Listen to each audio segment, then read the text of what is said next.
All right. Looks like we have quite a bit of noise. Good to see you guys popping in here. Let's check to see if the cam works today. Answer? No. No, it does not. Well, okay. Yeah. I'll have to look into that, see why that's being so dumb. I don't know.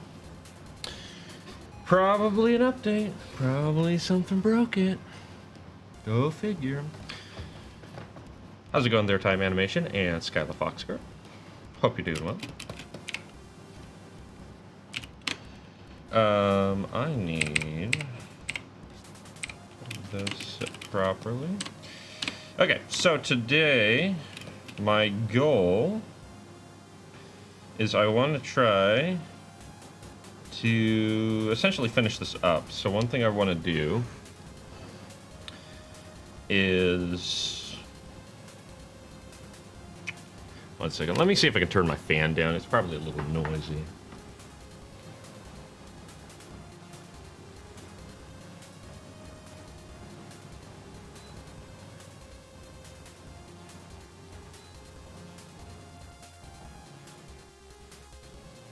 I don't want to turn my AC off.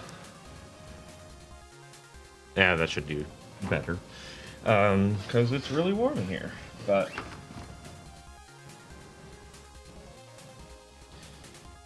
it's currently 78 in this room, so I would rather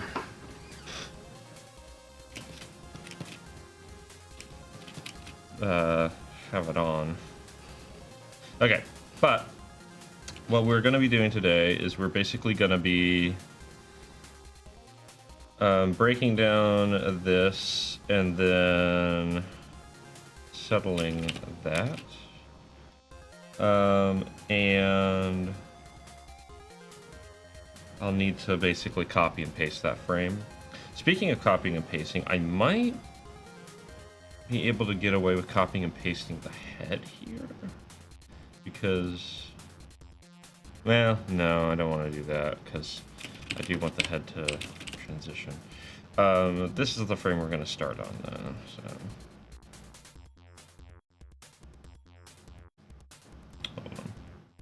Let me check something here. 2, 1, 2. So this will be our breakdown frame. All right. So, do we want to do? I could make this really easy on myself and just do place and trace. I think I will do that. I'll do it for this one, but so we want 32A and 33. Okay. So here we are. And basically what we're doing is, I've done this before. We want to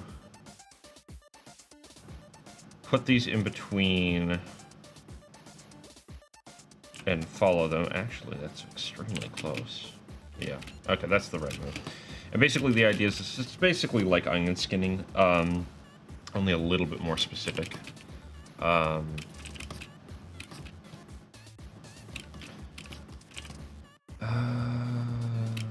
me just check the... Oops.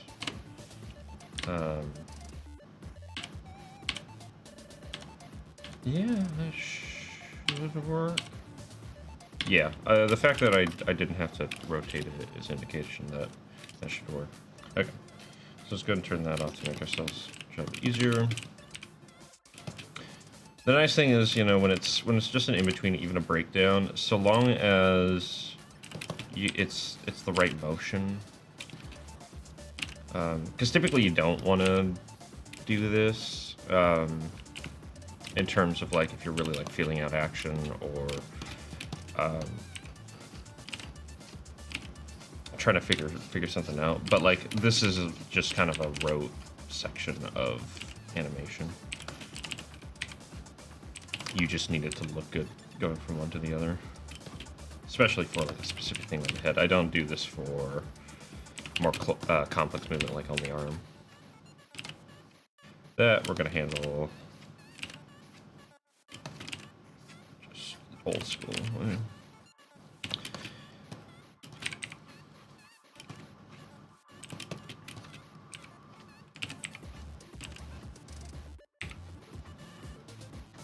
At the end of the day, in-betweening is as hard or as easy as you really make it. I mean, there's a reason why assistant animators would just start on the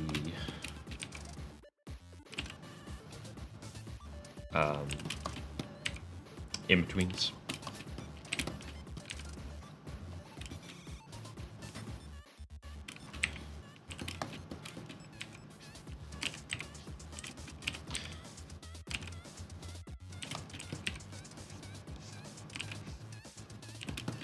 I'll say once you get a feel for the motion, it's a lot easier for other things to kind of fall into place. It's kind of like painting, where the hardest part of painting is actually like, you know, everybody looks at like all the crazy detail and stuff like that and goes, oh man, that must have been so hard. It's like, nah, that's not the really hard part. I mean, it can be difficult depending on what you're doing, but the really hard part is like figuring out the scope of the project, like laying out your foundation, I would say, because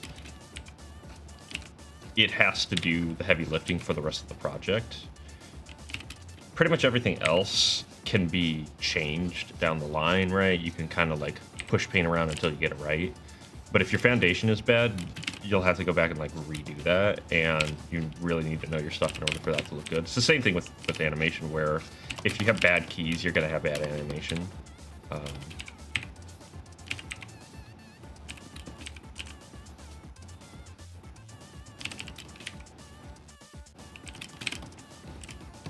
Which I think is part of the reason why a lot of people tend to work straight ahead, because in straight ahead animation, there's a freedom with straight ahead where like it's very, very, very specifically focused on the motion, right? And the challenge of that is if you need a very specific thing to happen, but if you don't, if the action that's happening is much more like spur of the moment, like it just needs to fall within like a certain area for like composition reasons or something like that, then you can just pretty much get away with like having fun, right? And just kind of going for it. Yep. Oh, this is gonna be fun. That's why a lot of stuff like effects animation is done more freeforms, because it represents an unthought of chaotic kind of concept of motion, right? Rather than a very specific, very like intentional piece of motion.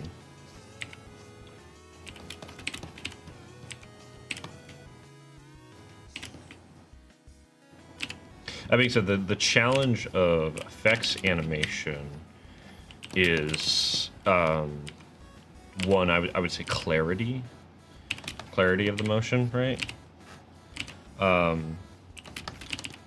But also getting the shapes right. Like you have to really have a good understanding, a good solid grasp of your fundamentals of like the physics of light interacting with a shape, especially a more like what would you call it? Oh, sorry to see that people on the phone side were saying hi. Good to see you here. For some reason, my chat's being sluggish today. I hope you're doing well. I really do wish it was a little faster at getting hooked, but man. But yeah, so effects animation, you have to really keep in mind a lot of like moving components and stuff like that, and have a really good grasp of how those components move. Especially something like fire. Fire is pretty weird. I've never been never been good at effects animation. It's not something that I've really emphasized. I probably should, because it teaches you a lot of really good stuff. I would say about being more like being able to think on your feet with animation.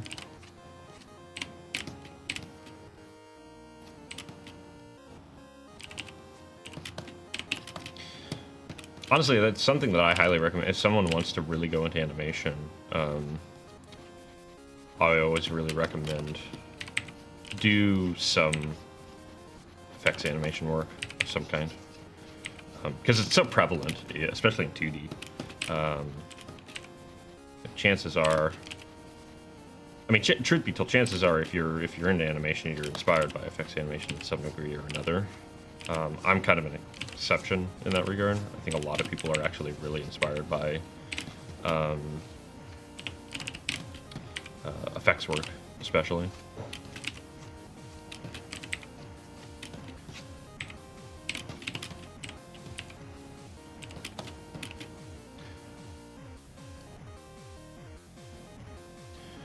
Holy cow, okay. I have been trying to find this song forever.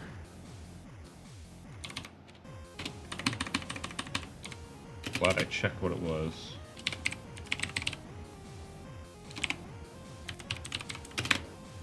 Alright. Song in question is Andy Expand, the Expandemonium. We're back on our chiptune set, because why not?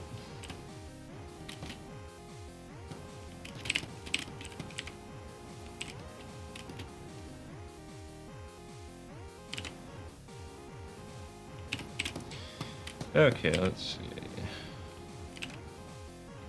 Do I want to just go straight in the middle?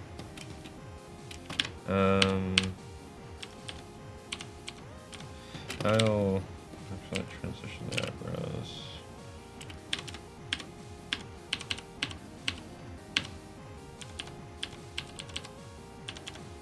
Let's do that.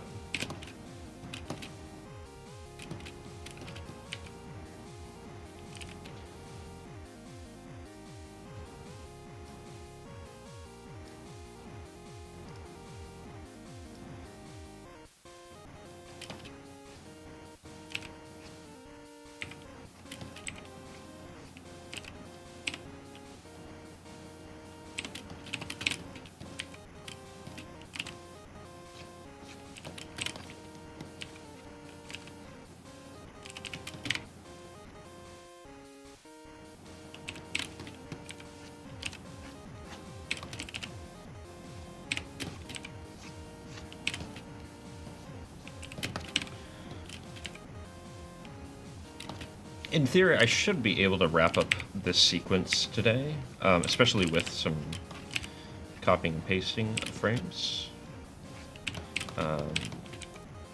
We'll see how difficult some of the arm movements and such are. They shouldn't be too terrible, though. Speaking of which... Uh-oh. Okay. I guess that's the end of that song. Alright, let's go ahead and turn these off, because now I need to kind of think about... In theory, yes. Never underestimate how long it'll take to complete an animation. Never. Whatever you have in mind, triple it, at least.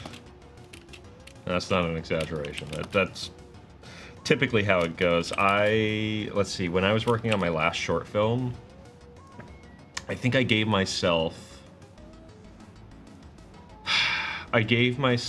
a month to do 35 scenes of animation.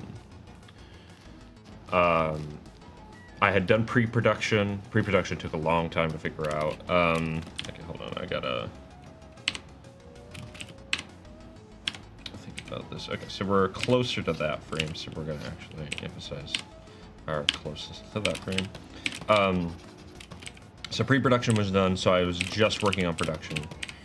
And I gave myself like a month, which basically boiled down to I need to complete a scene a day. So I had to really like be efficient with my process, and I started off like really strong. And actually, I maintained that strength pretty much through the entire production. I actually did a good job, like keeping on a good pace, because ultimately I wound up taking about a month and a half on the rough animation, which is about half a month more than I was like hoping to take, right? And so that went really well, actually. I was actually very happy with how quickly I was able to, I guess, tempted to move that back, but we'll just kind of do that. But then we came to cleanup, and I gave myself basically another month to do cleanup, and it wound up taking like 2 months to do cleanup, I'm pretty sure. So double the time, right? And I was trying to be like courteous to myself. But honestly, I was still actually really happy with that, even because like it did take a lot longer, but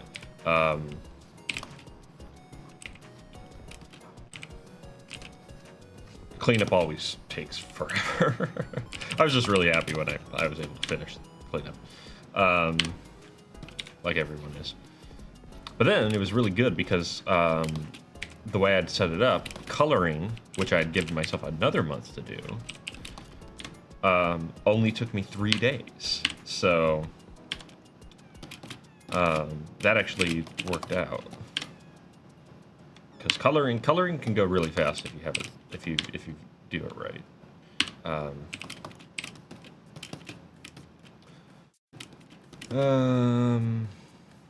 Let's check this.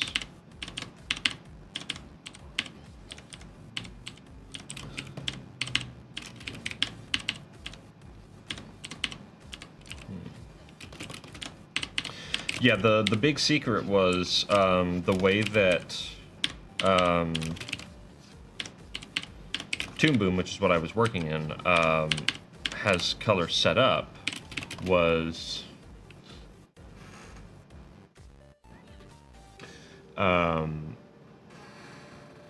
basically you could just like really quickly throw color down, because if the line work was done in a solid way, you could basically just fill in the colors like super quick. And it was no problem.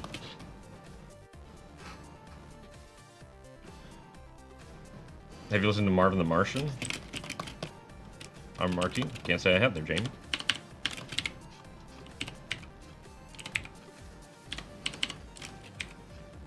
Hey, I know who this is. Who is this? Oh yes, Lukash. Okay.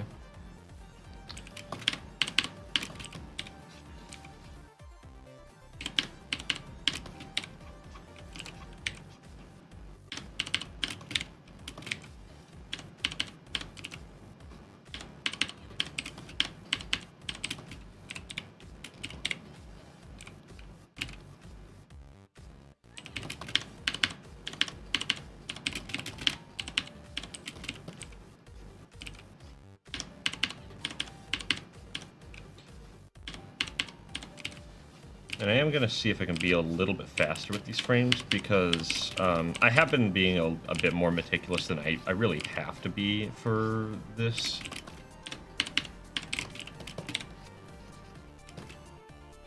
But,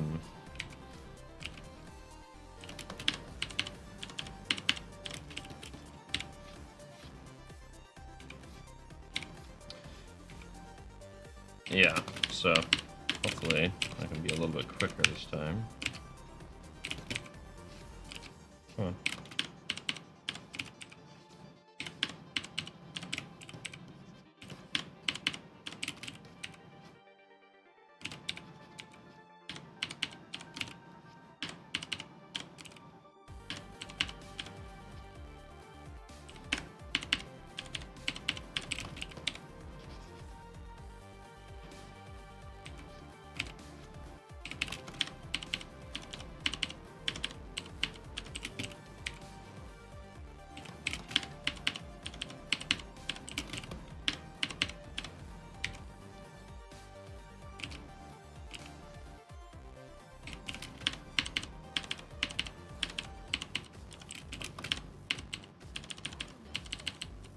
That looks good. All right.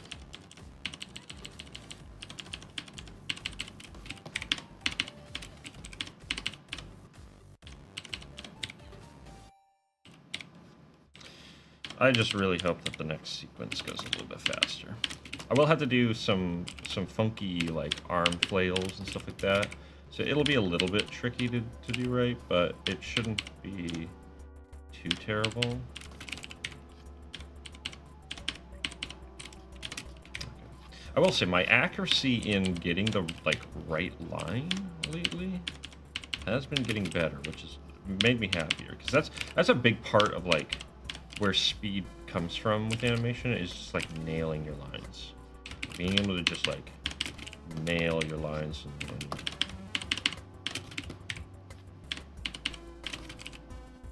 not have to like sit there and correct them all the time.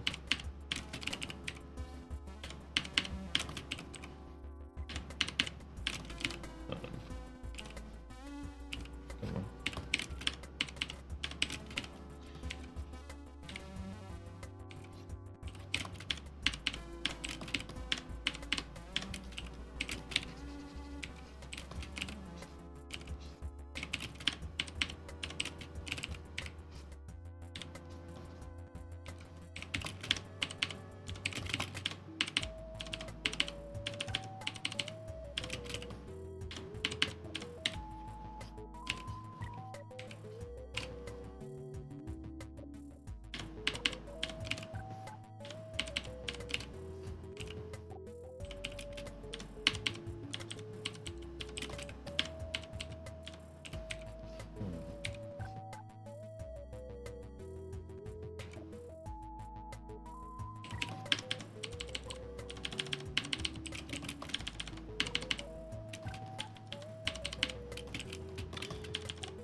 Let me just kind of keep an eye on the different bits of movement. Okay.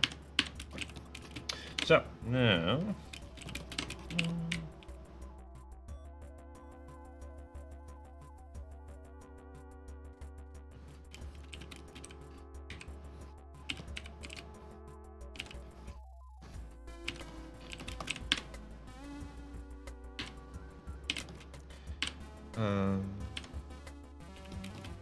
yeah, we won't worry about that.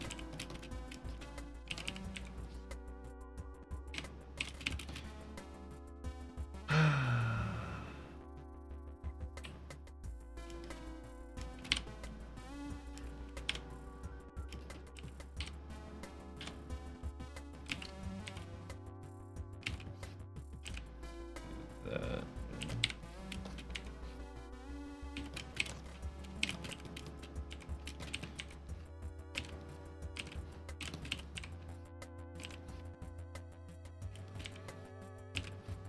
The shape of these sleeves, I'm absolutely gonna have to change the shape of these sleeves.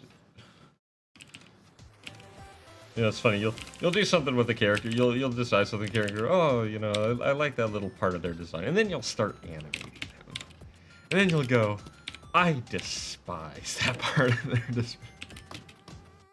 So the little cuffed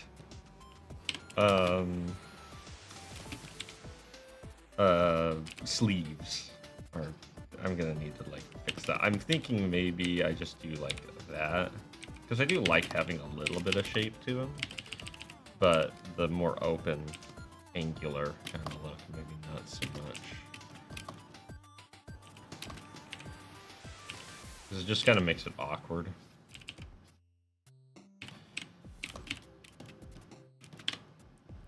Is this hand open? Yeah, it is. Okay, so I'm actually gonna...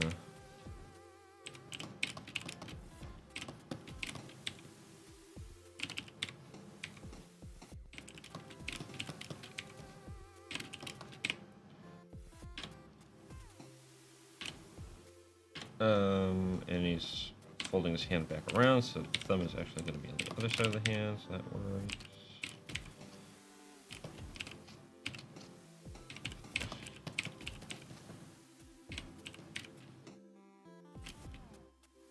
And this doesn't have to look perfect, it just has to give the effect, which the effect is the hand moving quickly.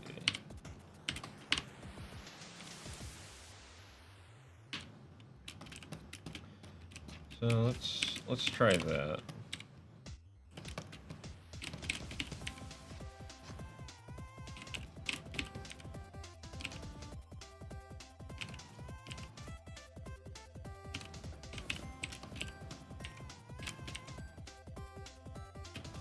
And I don't have to be super clean, because one, this is rough animation, and two, I'm going to just Xerox it anyway, so anywhere there's pixels, it's going to become really dark and emphasized anyway, so...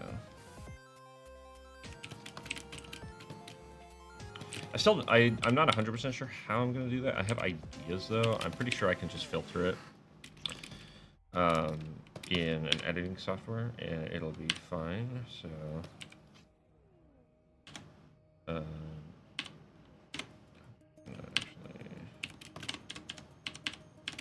okay.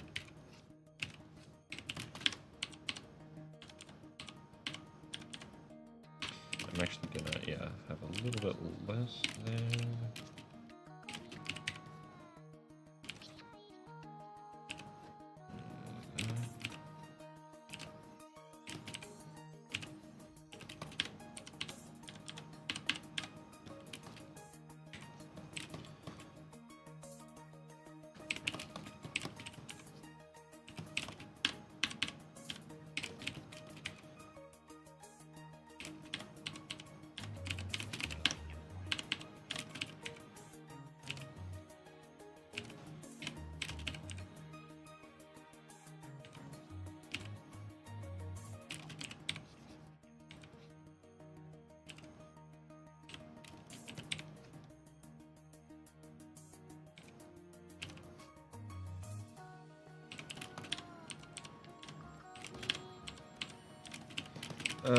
Let's actually...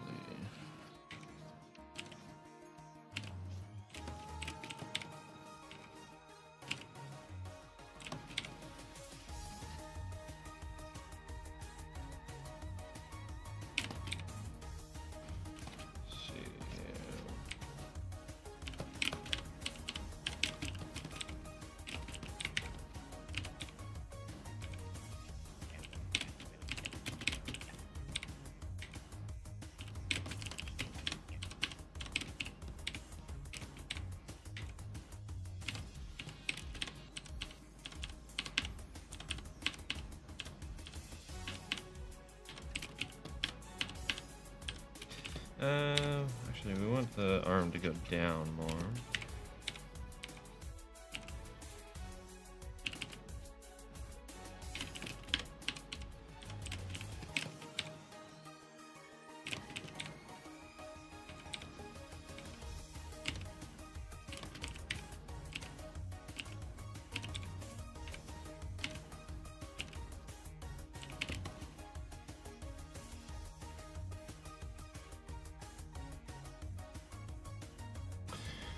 And I just realized my chat isn't working.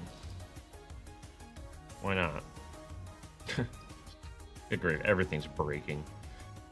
Oh, I love OBS. It's such a good program. It never breaks. It never has problems.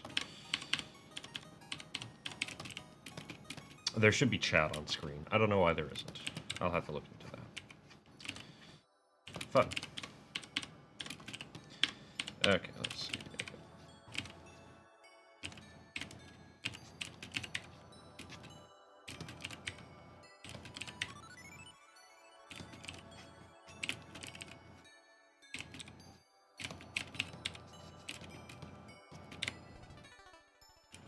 Breaking away. Yeah, that basically sums up OBS in a nutshell. That kind of just sums up software in general, honestly. It's always breaking. I don't really like that transition. I want to actually give a bit more beef to the bottom of the arm.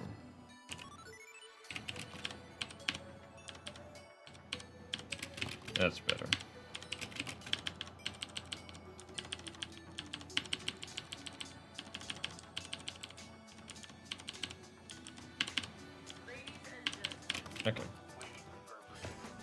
Hey, it's only been 30 minutes and we're almost done with the first frame. Let's go.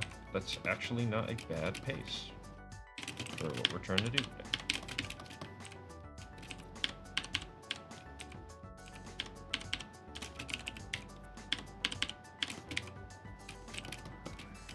What's up, cat lover?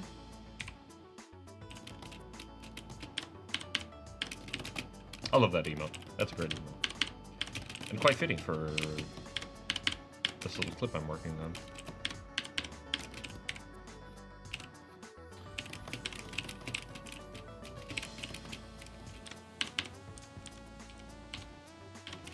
Let's, we're actually gonna... let's do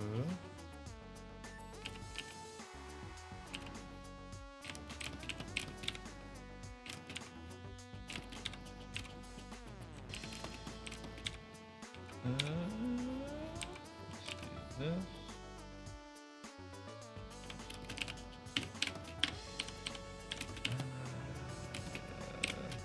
I want to have it kind of flutter down a little bit.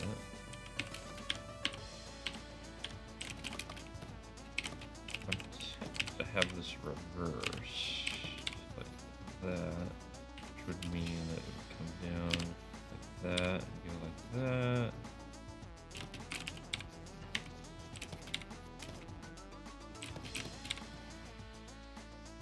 That's actually another thing that's really good to do for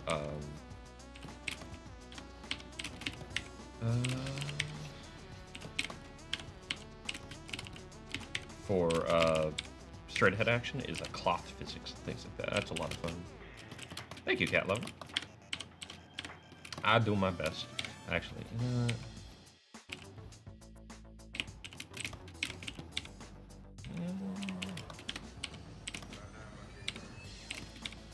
Let's try that. It'll look a little chaotic, but hold on. Let's see if I can.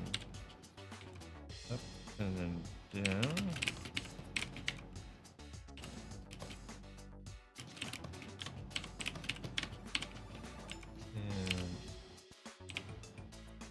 And a little bit of that. And then up you go, and down you go, and there we go.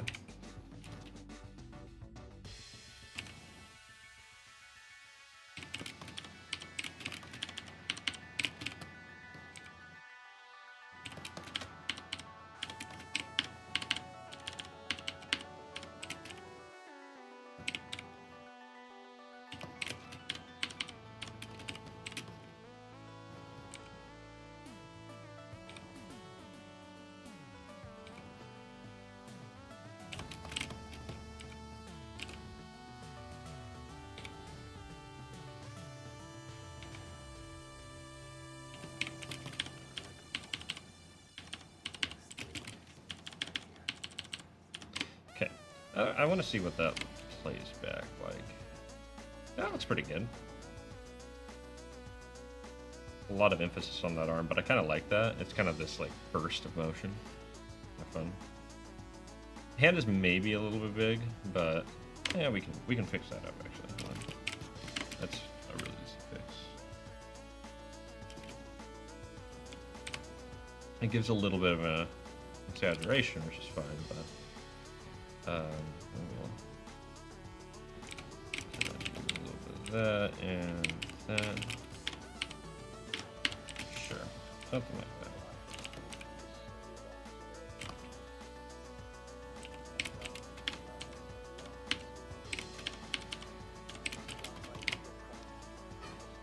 It's kind of funny. Whenever I do smear frames, which a smear frame is just like one of those. Is exactly what it sounds like. It's where you kind of like smear the character to give them like a certain emphasis of motion. They're really fun to look up. But I tend to do just like really stretchy smear frames, kind of more, I guess, classical smear frames, as opposed to the more like, you have different types of smear frame. You have, you know, the like, you know, smear, which is just the stretch. You have the multiple object smear, which is a really old technique. You see a lot of that in like really old animation. But then you have like more like the Japanese speed line technique, which I'm not very good at. But it more emphasizes like really like intense motion and energy, which is good for like fight scenes and sequences and stuff like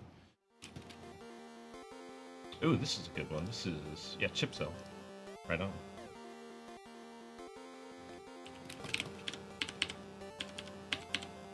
Okay. All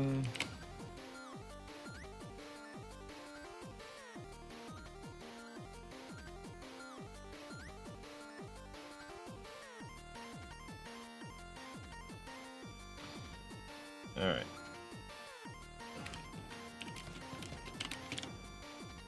Okay, so now we are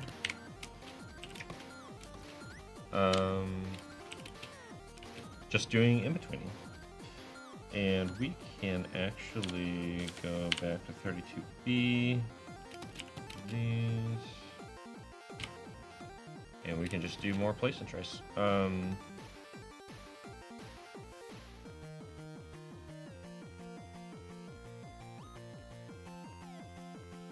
Which, hold on.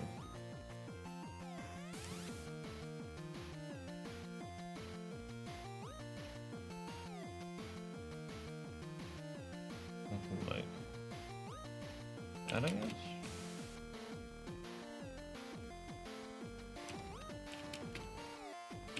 Let me double check it. Oh, one of these is actually, that's a little awkward. I don't know why it was flipped. That wouldn't have been good if I went off of that.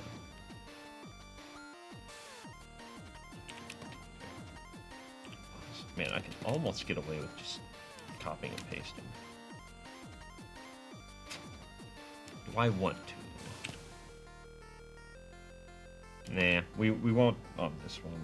We'll just do this. Because this, again, that'll give you, doing this, it's a little bit more tedious, but it'll give that nice line boil that I talked about before. Because that can be kind of distracting when it's, like, very obvious that, like, one specific aspect of the character is copied and pasted. It's not too bad, but, like, I'm going to be emphasizing kind of an older technique through the digital Xerox. Hey, a guilty? No, my camera hasn't been working for the last couple nights, and for some reason the on-screen chat isn't working either. So I gotta do some troubleshooting, which is really annoying, because this device has worked consistently for me for a long time. It's old, but it should still work. You know, drivers are still installed and all that. But you never know with all these updates and compatibility issues and crap. Come on.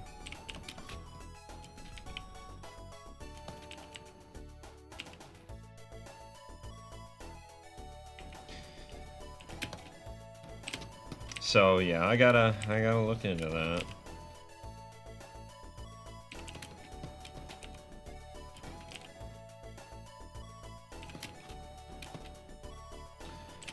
I hope it isn't broken, because that was my method of doing old consoles and stuff like that. I mean, granted, I technically could do a better setup. Well, it would be a better setup and not a better setup, because I do have an HDMI capture device and a scaler. So I could, capture basically just composite to HDMI, but that's gonna create like delay and whatnot. I mean, the last time I played a game on stream was like a year ago, so. And actually, come to think of it, I have a way of capturing games from my couch anyway, so. That's how I would do it anyway. Actually, let's, okay.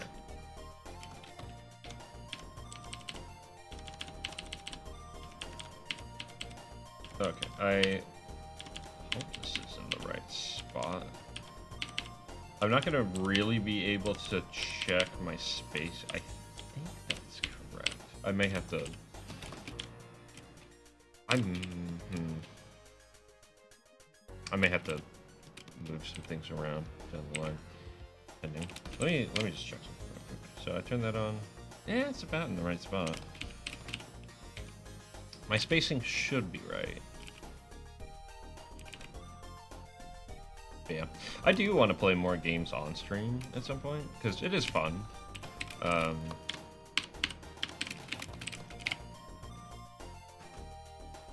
Yeah, I've thought about putting something up there like out of order or something like that. I probably should, just for the fun of it, just to kind of like so it's not just a black void.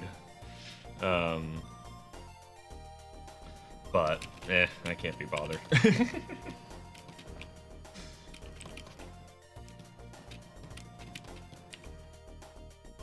Okay. All right. That's wait. We're not even close to being done. All right.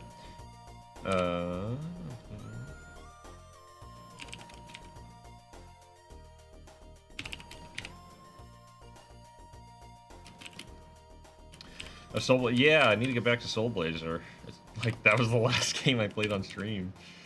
Honestly, I would love to. I want to beat that one on stream because that'd be really fun. Because I love that game. I want to beat. I would love to beat Fazanadu, which is like proto Metroidvania stuff. You know, like I think it came out. Actually, you know, let me check. I want to see which came out first, Metroid or Fazanadu. I think it was Metroid. Okay, yeah. So Fazanadu came out in 1987. Pretty sure Metroid came out in like. I got to do the original. Yeah, Metroid came out in 1986. Okay, so Fazanadu came after, but it has more of a like. It has kind of that Metroidvania feel where you have to like get items to like progress and stuff like that. You get upgrades and whatnot. And it's from 1987, so it's kind of fun going back and finding a that kind of early design. And it's a really good game. It's super fun.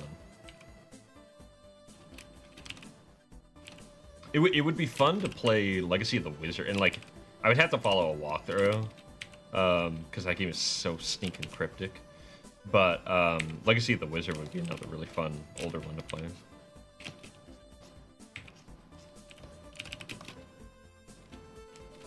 Also have a whole bunch of PS2 games now that I could play.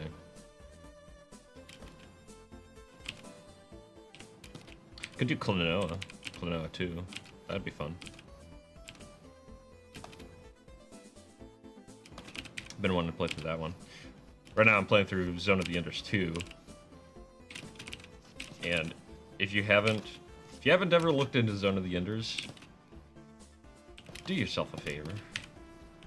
Because you have been missing out on one of the greatest games of all time. Fazanadu. That's exactly how you spell it, yeah. So it's like a mixture of like fantasy and Xanadu. I don't know what it means. I think it's like the kingdom that you like return to and stuff like that. You're like some elf dude or something like that. I don't know.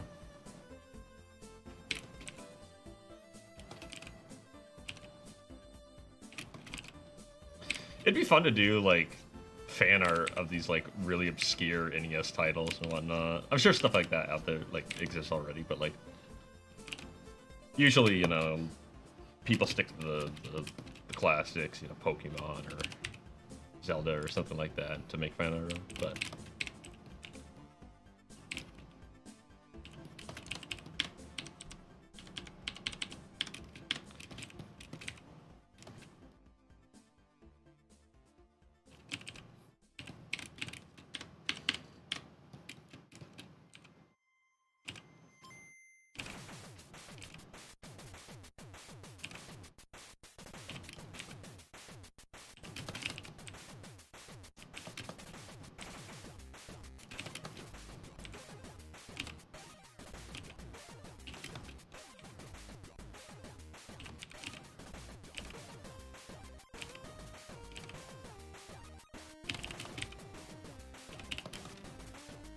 Alright, let's see. But yeah, I don't really think of myself as like a game streamer. I'm not like crazy into doing that. I do prefer art streams, but game streams are a nice break, and they're fun to do. Probably, I can't stop talking about it.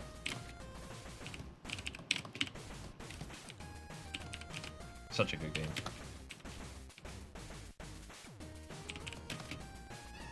You gotta look it up anyway. Again, anyway. Yeah. I think it is a crime against gaming that there were only 2 games in that series. Because, doggone, I've never seen anything quite do it the same. There's been like fast-paced mech action since then. Heck, even the new Armored Core 6. Like, I've been watching, like, every now and again a video will come up with like duels and stuff like that, you know, Armored Core 6, and it's just like, dang it. Now I want to play that game because it looks cool. But I know it's going to be stupid hard because it's FromSoft. It's like, do I really want to? I'm not about that.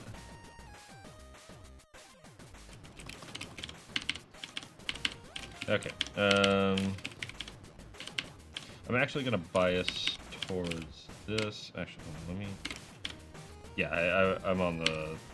I have the right idea, okay.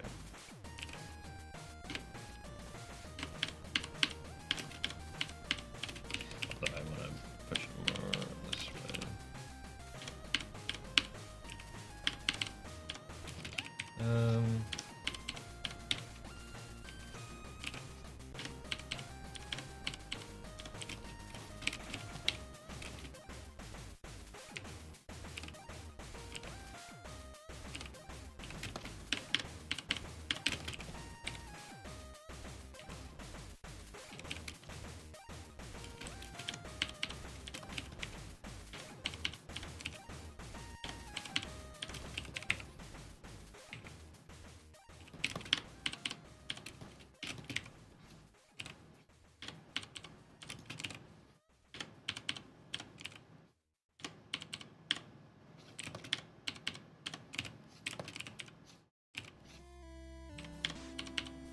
Let me get this right. That should...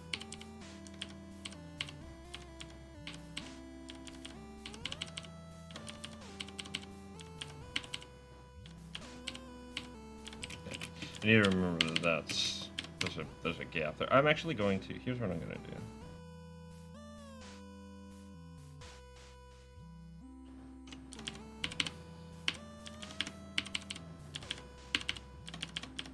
And basically what that does is it kind of gives me a break in the motion so that I'm not, like, judging the motion wrong. Oh, I need to do the arm circles.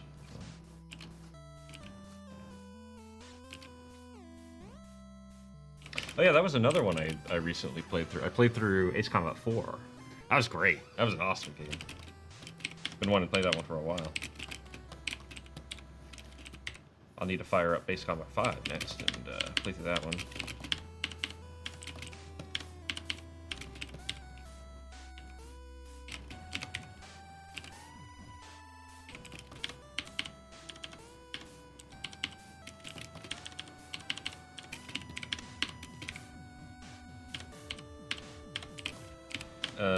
Actually, I'm gonna... Yeah.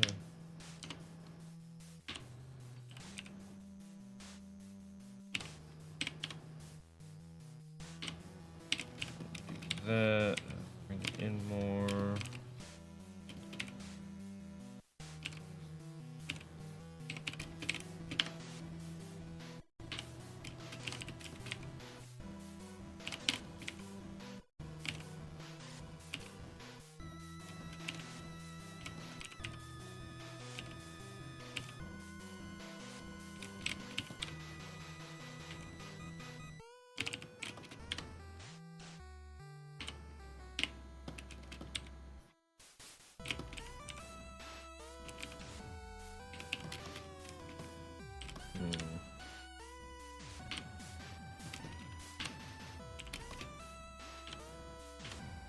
probably should have.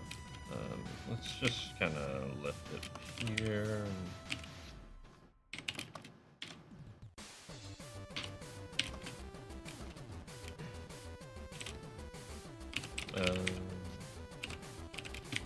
Let's do this.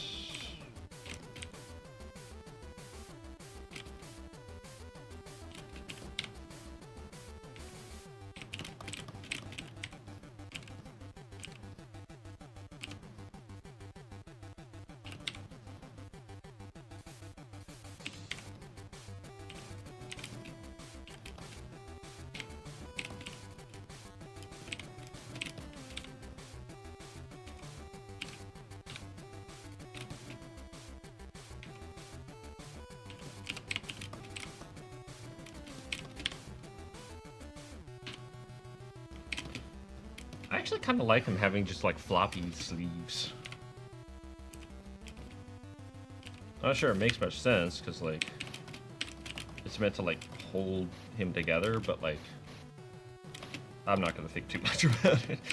I don't know. I kind of like the floppy sleeves.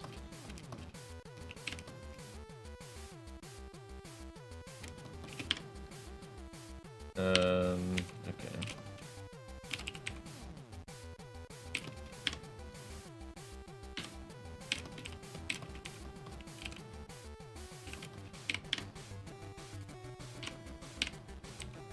I'm actually going to turn this off so that I can better... I actually need it to be higher up.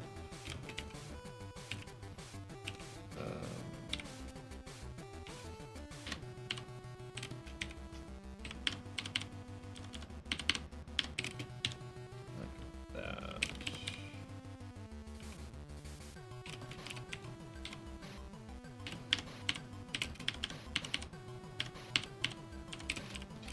And I need it to come more this way. There we go.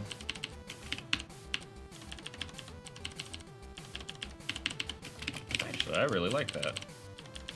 Gives it this nice floppy kind of look.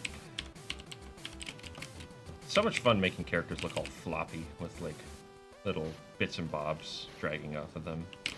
It unfortunately is very demanding. Oops, I have the wrong tool out. Takes a little bit of extra emphasis, and so you very rarely see it in like small scale production, right? But man, it's just so nice. I like it.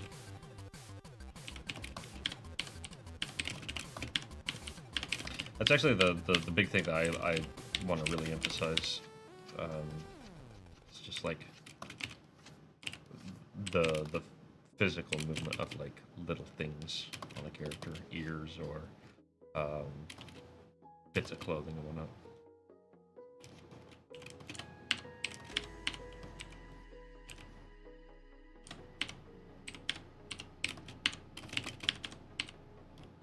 I'm actually gonna, yeah.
What am I drawing? I'm drawing a little character who is looking over a rather suspicious box. The box isn't there right now, but I'm just doing the little arm flick as he kind of leans in. Yeah, Xanadu is like legit, like a really neat little game. I actually recommend checking it out if it looks fun. It takes a little bit of getting used to like the combat and stuff like that, and it's not like super in depth because you know it's an NES game. But let me go ahead and just share the full animation since I haven't done it in a little while. Actually, I really like how it's coming out. I'm still really happy with how that little hop came out.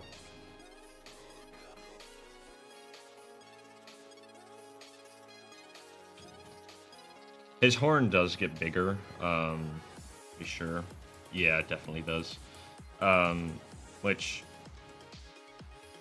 I'm not super happy about. It's tough to keep that stuff under control.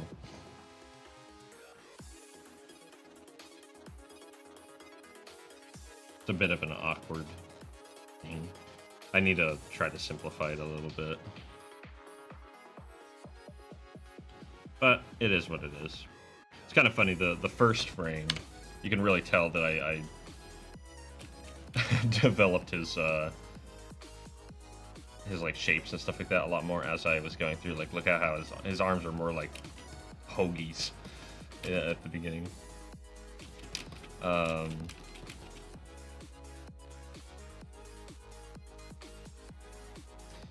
Where's the... There's his head. I just have it off. So, yeah, and he has his hood. It has a little dangly doodads on it and stuff like that. Again, it's all about the dangly doodads and having them like move around and stuff like that. That gives it like a lot of fun movement. So I'll be doing that more of that in a second pass here, which I might start today, depending on how long it takes to that point. But yeah, that motion's looking good, so I'm pretty happy with that.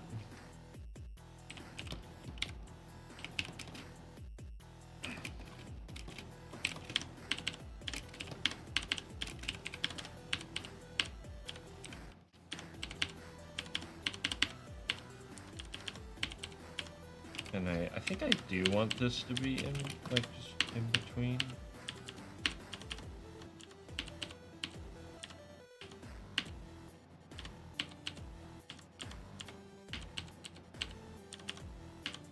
Yeah, we'll go with that. We'll try that. Might not be perfect. Sometimes you have to, like, kind of change up your motion a bit. Your spacing. If you're good, you don't, but I never said I was good.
Push it more over this way. I do need to work on his... See, so this is one thing that I'm probably going to do, is I'm probably never going to do this. Instead, what I'm going to do is, like, just have the fingers do this in the future. Because then the shape reads a lot easier, and it's just easier to draw.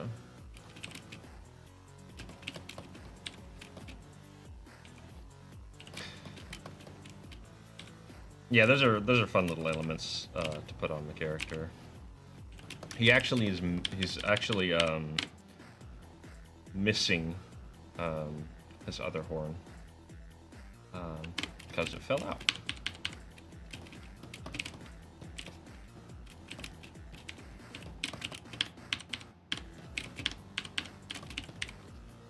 So he's waiting for a new horn to grow in.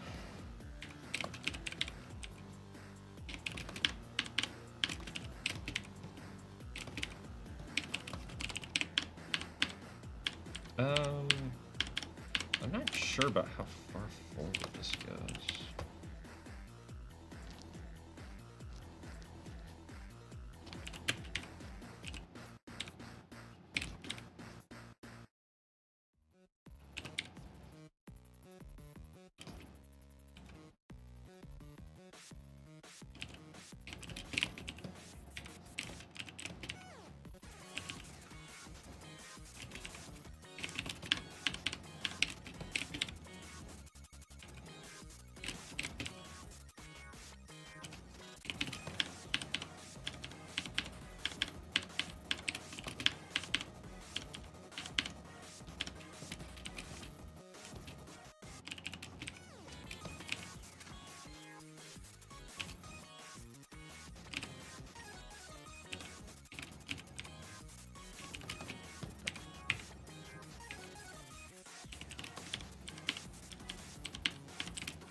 Like a mini horn grown in. It's actually like kind of meant to indicate that like he'll have bigger horns growing in eventually.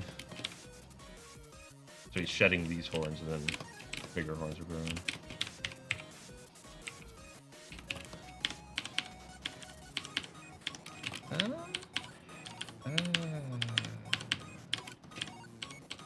And actually, I don't like that. That's not the right shape. Just little invisible bumps along the way of motion. But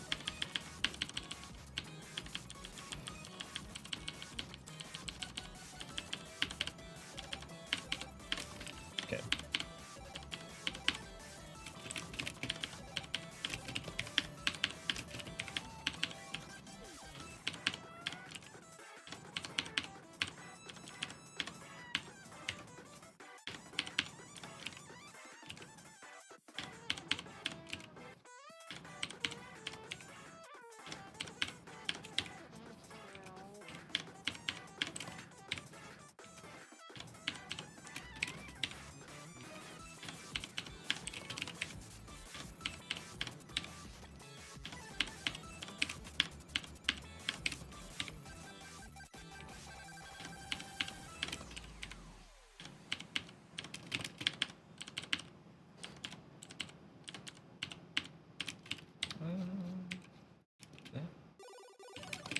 How am I? I'm doing all right.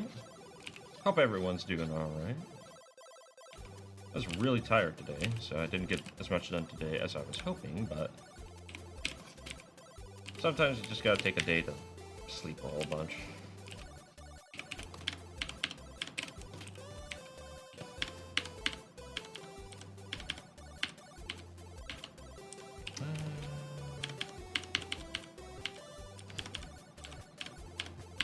I'm gonna push you out just a touch.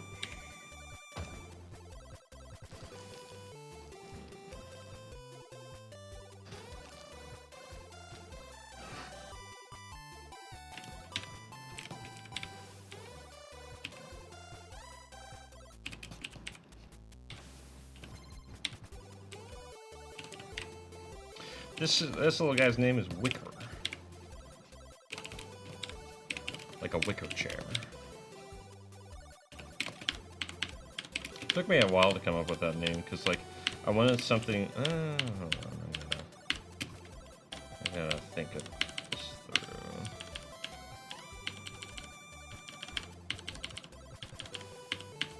I have the wrong kind of movement happening here. Although we can account for that. Can we account for this? Actually, I do want to bring this back.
that right?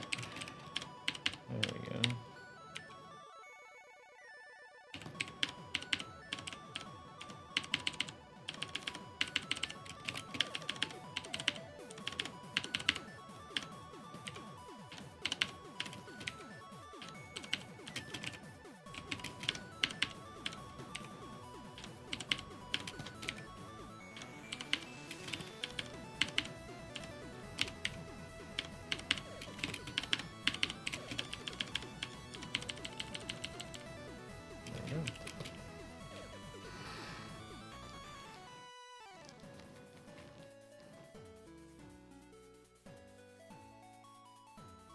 Are you asking what his body is? Or his hoodie? Because technically they're both one and the same.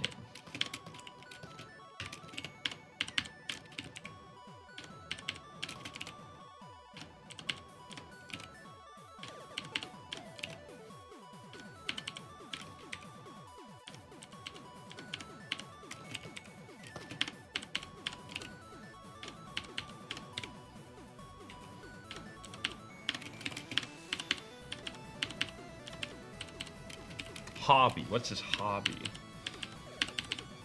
That's a good question. I'm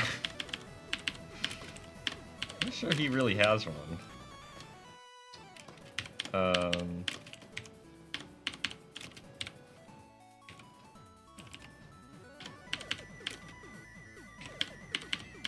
This kind of comes from, he comes from a strange place. It's kind of this other world.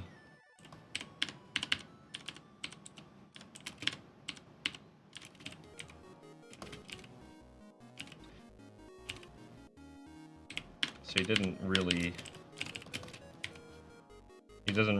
not really familiar with, like, human things, as it were. Not yet, anyway. I suppose eventually a hobby of his is exploring dreams, but that's a whole kind of side of him he has to kind of figure out. So he kind of just gets dragged into things awkwardly. That's kind of what he's about.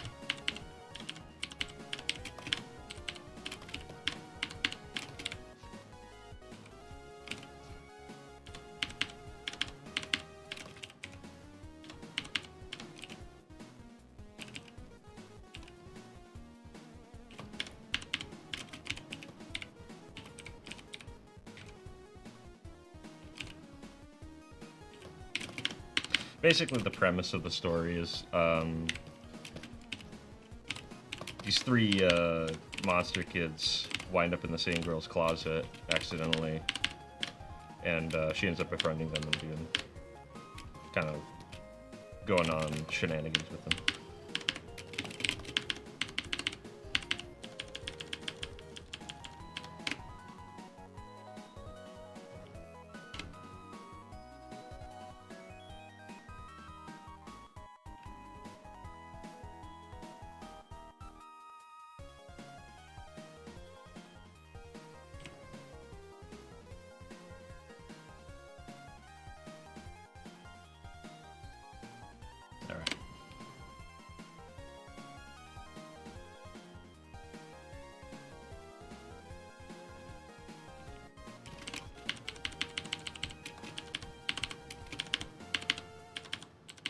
Alright, so now we're on to the last frame here. And what I'm gonna do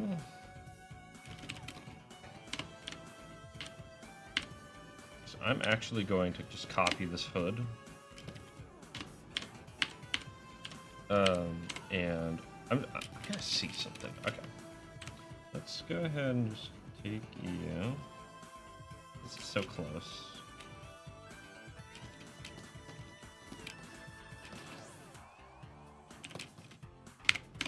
And if we go over here, so this is kind of the problem, right? It's gonna be a little bit hard if you're on the phone side.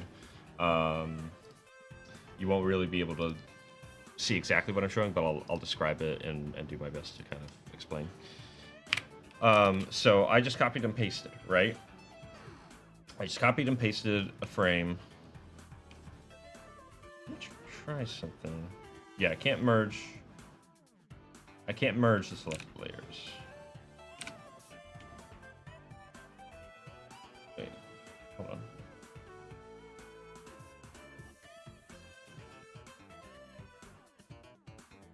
Yeah, it is impossible to merge these layers. Okay. It's really annoying.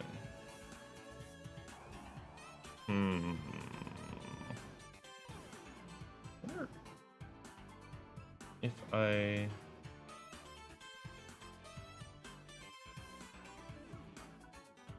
Okay, that doesn't do anything.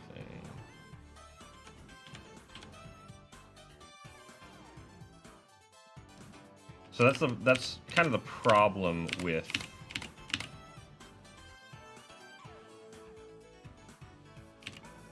Wait. Yeah, no. Okay.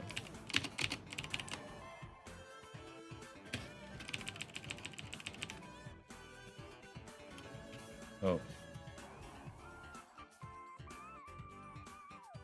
Yeah, okay. I don't want to go back that far. Oh, okay. Now it's back, and it shouldn't be. It's really annoying. Okay. Why are there 2 frames that are blank? See, that's not good. That's not what we want. And there's a 3rd one that's blank. What's going on?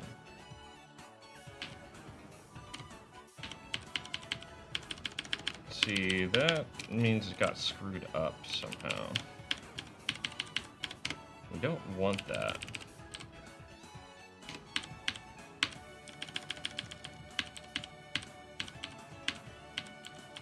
So now we're missing... Doggone it, man. It's really annoying. So now it's almost like this frame is blank. And it shouldn't be. That's not what we want.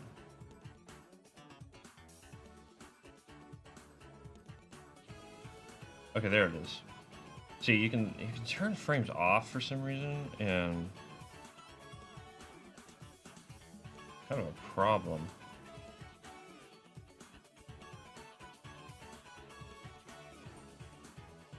Yeah, that one should be blank. This one shouldn't be blank either. Why are you blank? 32A.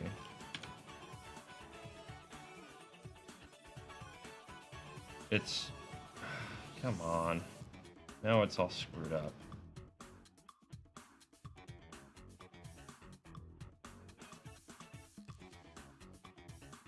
There it is there. Why does it turn it off? Man, that's annoying. For whatever reason, Clip Studio Paint has really sketchy systems. I don't know why. I don't know why it does this, but it does. And it's really annoying, because now 32A is missing. Why is 32A missing? I didn't even touch 32A. What the heck, man? And now I can't even turn it back on. This is ridiculous. Okay, there it is. Well, now 32B is missing. Come on, what is going on? I don't want that. What the heck, man? And I'm afraid to like close it because I'm afraid it'll delete something. How long does this take? This takes a long time. I've been working on this for a few months, and a big part of the reason is because, okay, there, that's on.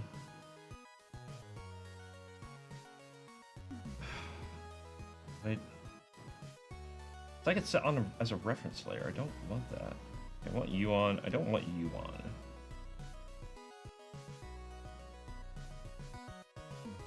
Why?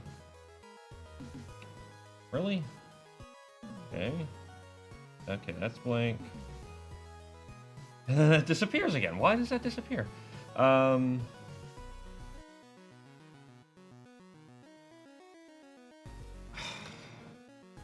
This is driving me crazy. This is so messed up. Now I need to try to fix it. Okay, give me a second. Why? Man, this is so glitched out. Well, 32C should be blank. 32C has nothing on it, right? But 32B is right here. That was the frame we were just working on, right? Actually, I can check how long I've been working on this. Oh, I've been working on this for 50 hours. Has it really been 50 hours that I've been working on this? Wow, okay. Yeah, that answers that question then. And keep in mind, that's just the tie down. That's not the rough animation. Rough animation was a little bit quicker, but yeah, no, 50 hours so far. So, yeah. Okay. Okay, I don't want to do that. Why is that blank? Okay. Did I just fix it? I did. Okay, that's there. Okay, jeez. Okay, what did I click? What is this? Enable light table. Why does that glitch everything out? Whatever. Okay, we fixed it. Now, going back to the actual problem at hand. I cannot paste. Hold on, maybe I need to redo this. Yeah, that kind of surprised me as well. But like I said, I have been working on this for months. So, and it is a long scene, and I'm doing it in an inefficient way because I'm like pushing a more like classical style. I mean, think about it this way. That's like a week and some of full-time work, right? So in theory, if I was working full-time on this would only have taken me like a week to do, in theory, right? Maybe a little, like 2 weeks, right, to do this much animation, which isn't terrible. But when you're not working, when you're not working on it full-time, it does take a long time. I'm actually going to delete 32C. Because, well,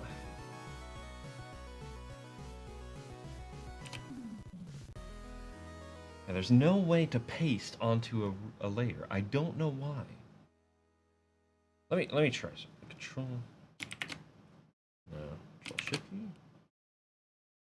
No. So it makes a new layer is the problem. Let me just really quickly. I'm gonna look up a copy to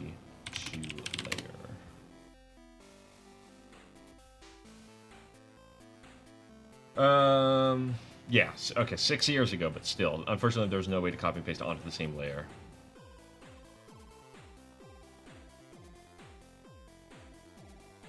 Yeah. So I don't know why Clip Studio Paint is designed like this. It makes no sense. Because now I have to go out of my way to basically delete this layer and delete that. Copy and paste, which now makes frame 34, which then I can copy into it, right? And then I can do this, and I can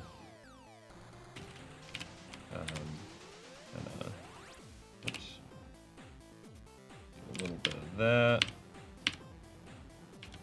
There.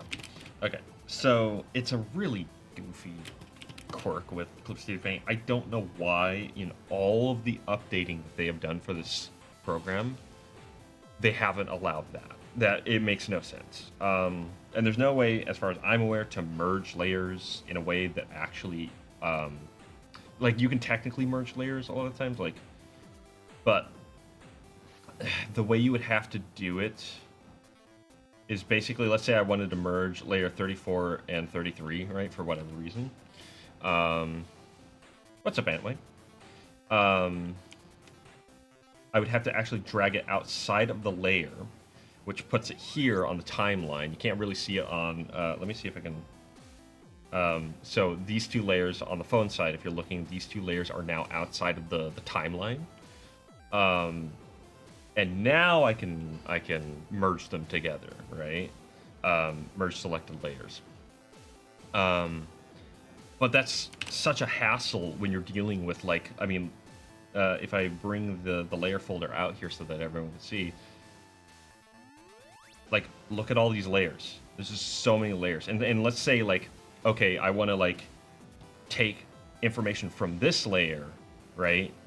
And copy and paste it. I would have to copy that, go all the way up, paste it again, or worse, yeah, I don't even know if I can paste outside. Let's try.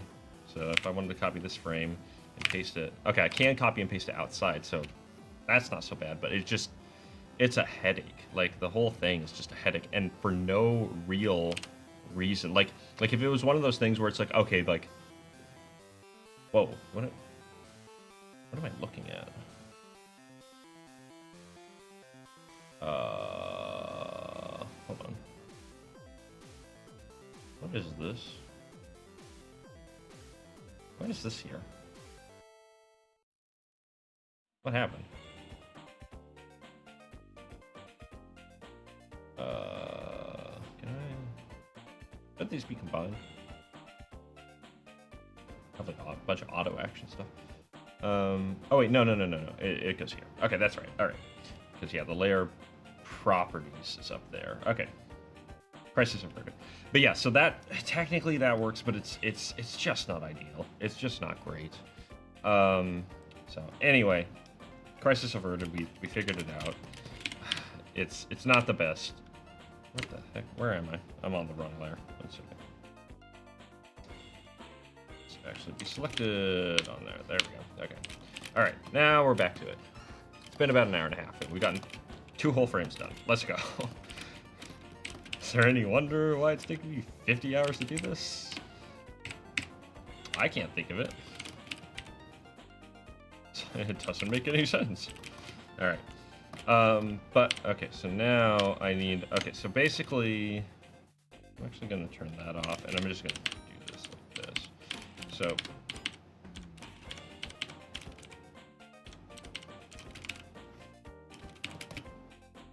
This is one of your hobbies? It is, yeah. I mean, ideally, I would like to do it more professionally in the future, but as it stands, that just isn't in the cards right now.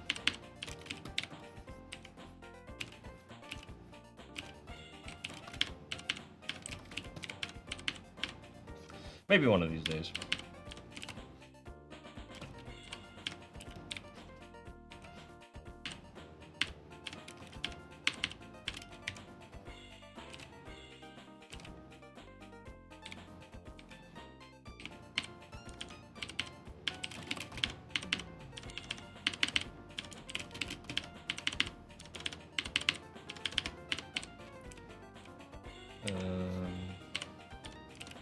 This won't really matter because we covered up. But I want to get it right. Oh, I actually forgot to do his little leg sleeves here. And doggone, it is 82 in this room. Keep in mind, my AC is still on. It just gets really hit by the sun. Hey, I know this song. I actually animated a thing for a friend based on another animation. Which reminds me, all of you need to go out right now and look up Gobu. I'll type it in chat even. Like, I don't care. This guy's great. Go look this guy up. Because they do fantastic animation. You can find them on YouTube. They do a lot of stuff like based on Yuminiki. In fact, it's probably getting close to... They usually will release a video like every year at some point. But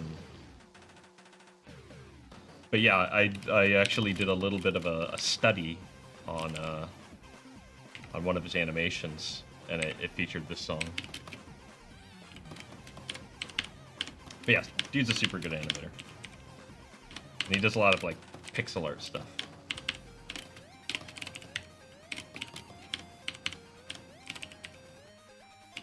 It was super fun to do. That was such a fun project.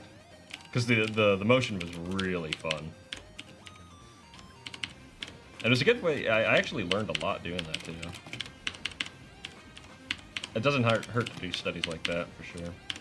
Honestly, I probably should do more.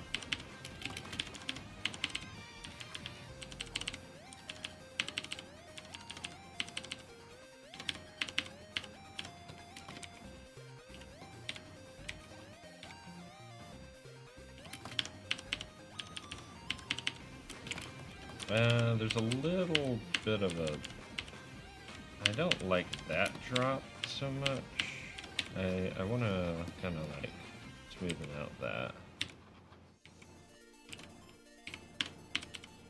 But yeah, that was Anamaguchi's Bollywood Zone from Scott Pilgrim versus the World.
Okay, let's see where this arm kind of goes.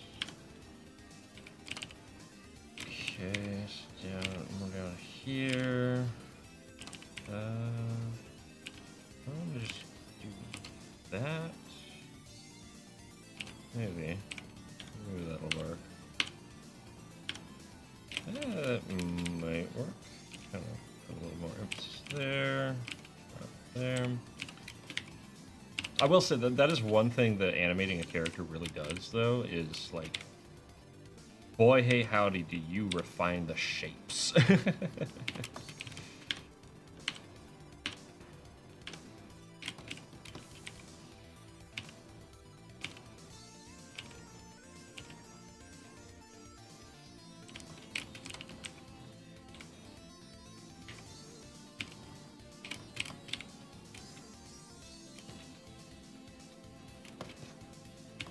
You really figure out how to draw your character when you animate them, because like you'll inevitably like end up in a spot where you have to figure out like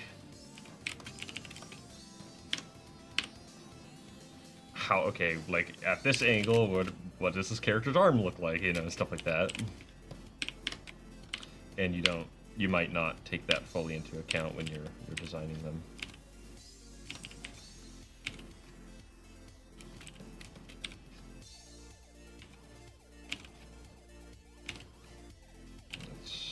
Gotta do that. Well, actually, no, that doesn't make any sense.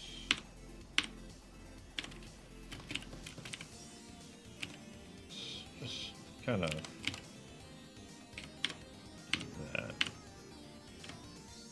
Yeah, something. Come on.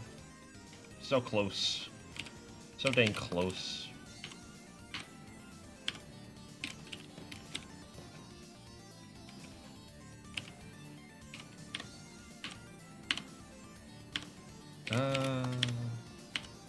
I kind of like the idea of it, like, kind of coming forward first, and then going back. You'll notice, hold on, I can show it a little bit more. So notice how it, like, so it steps forward, and then goes back. I almost kind of like that, because it gives it a little bit more, like, a little bit of a bump, right? But maybe it's it might be a little too much. Hold on.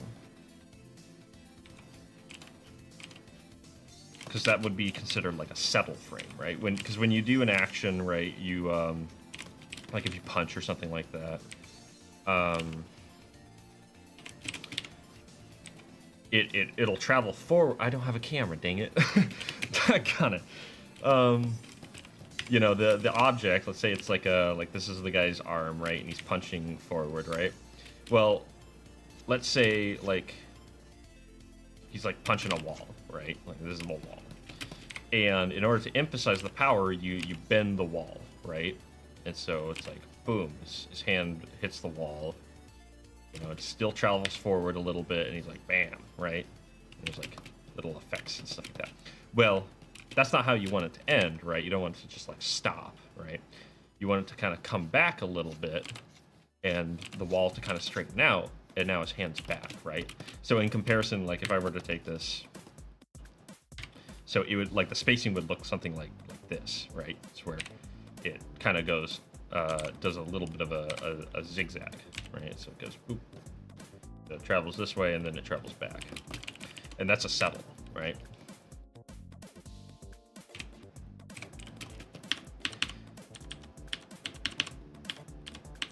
So that's a little bit like a settle frame. And I like that, actually.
Okay, now, this one, I almost, come on. So this is where the hand is.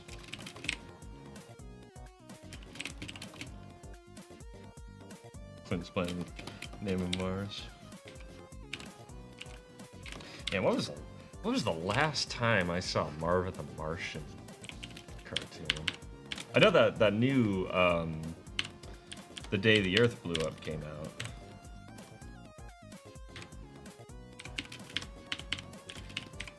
I never did see that. I'm pretty sure that has Marvin the Martian in it. I'd be surprised if it did. Heard it was pretty good too.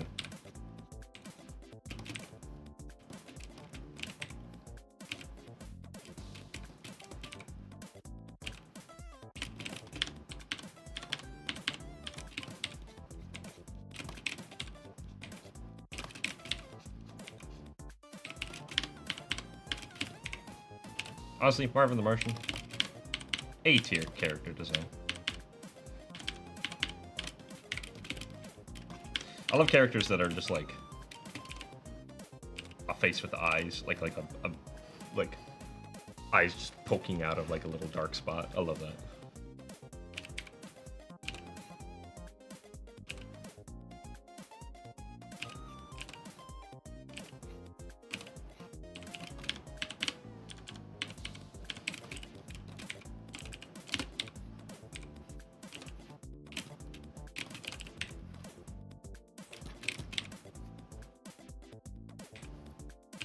Funny enough, that's why he's designed the way that he is.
Hmm.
Have I heard of Transformers?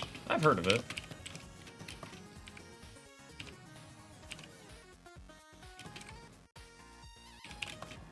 I know that they came out with a movie not too long ago. I actually heard that it was pretty good too. I'm not a big Transformers guy though.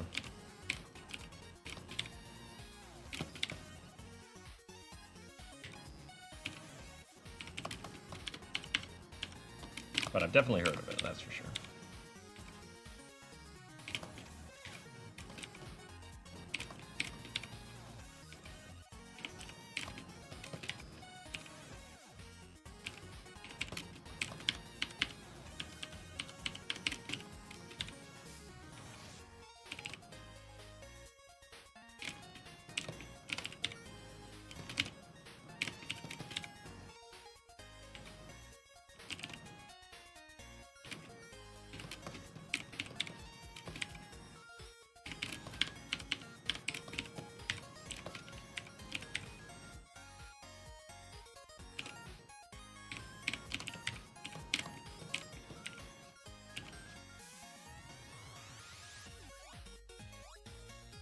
Yeah, it's funny. Both of those movies, the Day the Earth Blew Up and what was it, Transformers One, I think it was called. Um, like both kind of unfortunately didn't do very well because for the same reason, which was they weren't actually marketed. But then everyone saw it and it was like, wait a minute, hold on, why wasn't this marketed? This was really good. Doesn't make any sense. I don't really understand why you would go through all the effort of having your studio make something if you weren't going to advertise it. It's kind of funny.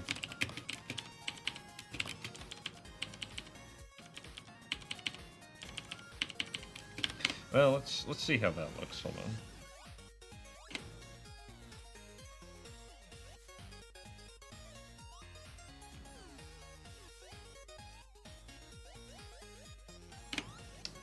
Oh, it's pretty good. It's pretty good.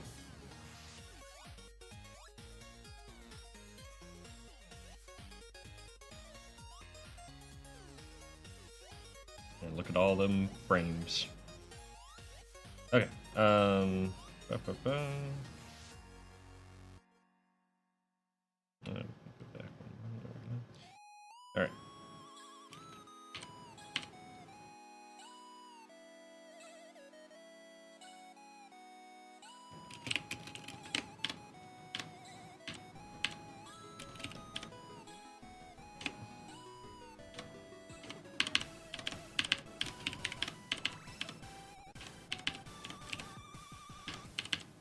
Okay. So here's how this is gonna go. The next few frames are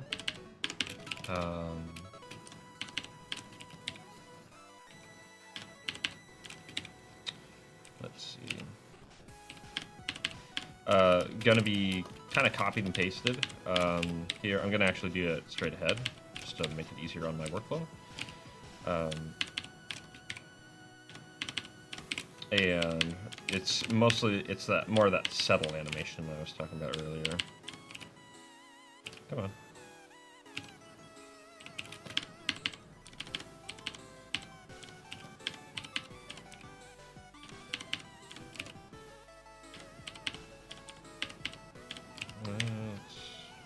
That touch more.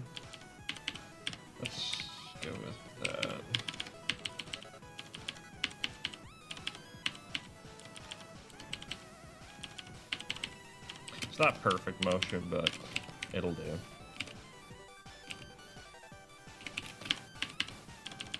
You'll notice, like, so it goes a little sideways there, and then kind of just dips down.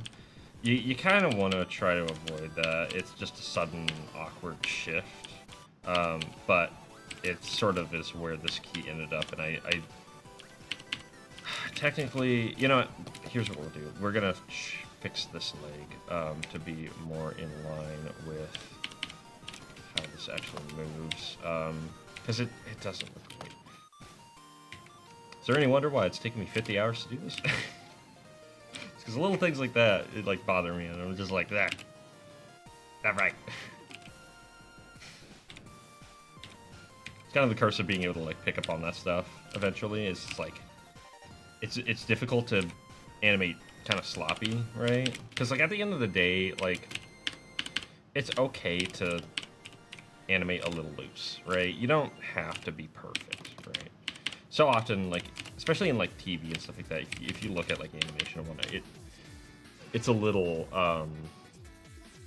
loose, right? Like they because they've got a time limit, you know, to work on this stuff. They gotta keep moving, right? So it's fine. What up, Nuke? More line. Yep, all the line. We're doing all the lines because I'm dumb and design characters with a lot of lines.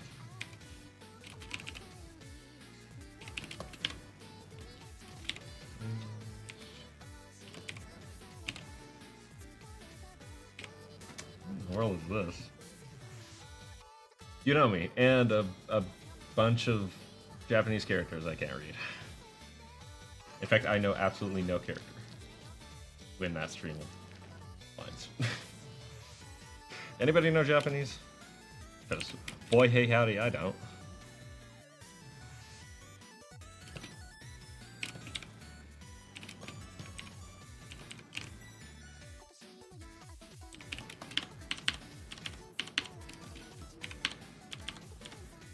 Okay, help me.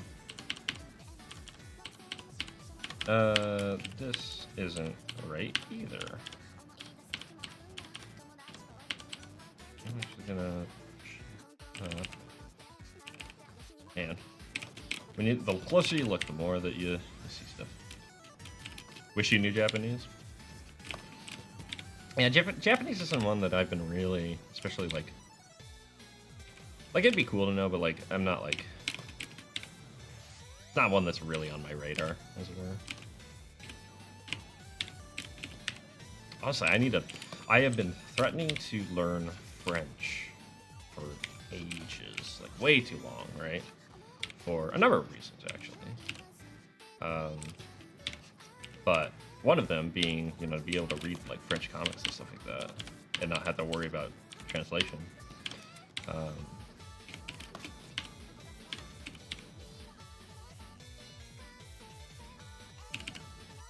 Honestly, I've been tempted to buy myself like a book in French that I want to read, and like that way it's like forces me to actually learn it.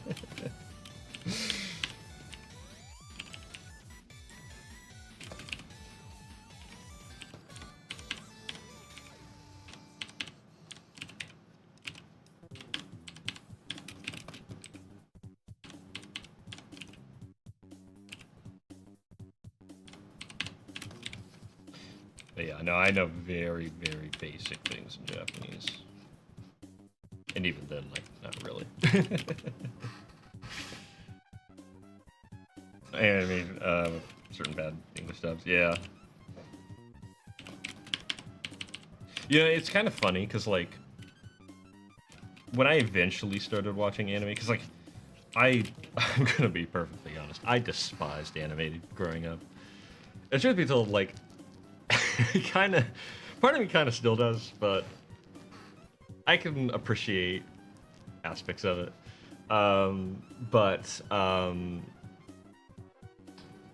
I remember hearing like all the time, like, you know, when people would talk about, oh, you know, like dub versus sub, stuff like that, and it's just like, oh, you know, English dubs always suck and stuff like that. But I didn't watch like anime until like the first series I watched was like in 2015 or something like that. You know, And by that point, like, English dubbing had gotten really good. Like, it had gotten good enough, at least, right? And, like, so the series I watched, like, I watched it, I got a good number of them in the, like, just sub. But eventually I did watch a couple of them with dub, and it was just like, yeah, no, that's fine. That works.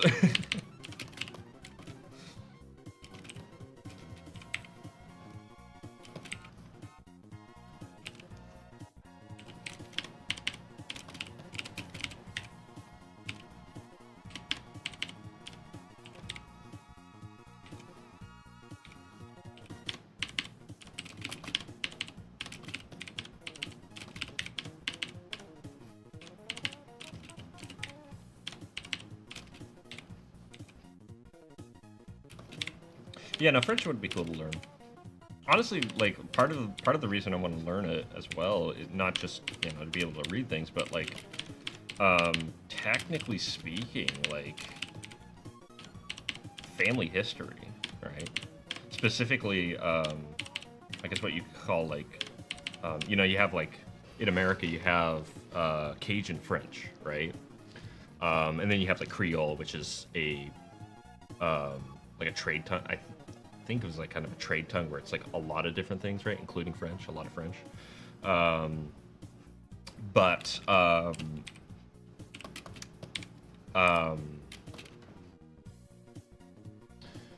there was also, so a lot of people have been trying to like kind of emphasize bringing back like Cajun French especially. But as far as like my family history goes, there was something that could be coined as like Missouri French, and it'd be kind of interesting. So it'd be kind of interesting to like look into that more and kind of learn about that. Which I believe that's like, I don't know if there's anyone speaking Missouri French. I don't think there is. But yeah, no, it's just kind of neat having that sort of tied to history and whatnot. So it'd be fun to look into all that and learn a little bit more about it. Let me guess, Brotherhood was first. Brotherhood was the first. I think it was the first one I watched with dub. I think. If you don't count Dragon Ball Z Abridged. Like as far as like actual like official dub goes, I think it was Brotherhood. It wasn't the first series I watched. Technically the first series I watched was One Punch Man. Again, if you don't count Dragon Ball Z Abridged.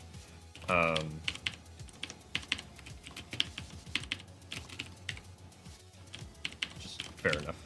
But yeah, that was dub, and then, or that was sub rather, and then I watched on a friend's recommendation. I watched Cowboy Bebop, which was neat. After that, I can't remember what I went on to. Eventually, I watched Shampoo, which I've seen both the original Japanese of Shampoo and the dub. I've watched both of those, actually.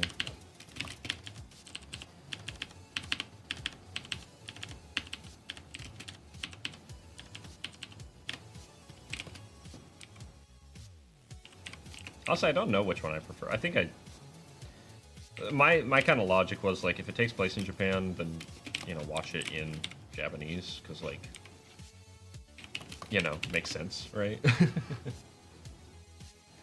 And that's kind of one of the reasons I watched Brotherhood in the dub, was it's meant to be a Western nation, and meant to kind of represent a Western nation. So it was like, okay, it makes sense that they're speaking English, right?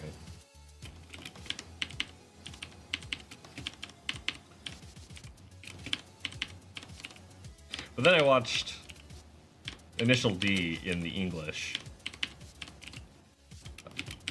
because I don't know, I liked the voice acting in that. You know, I think a lot of people like kind of, I don't know how people like feel about that dub, but I don't know. I like it. It's fun.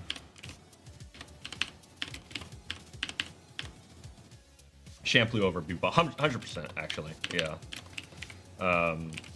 Bebop's cool. Bebop has like I would say the more impressive like technical aspects in terms of like it's like scene to scene stuff. Like it has like really cool scenes, really cool animation, really cool backgrounds, like that kind of thing.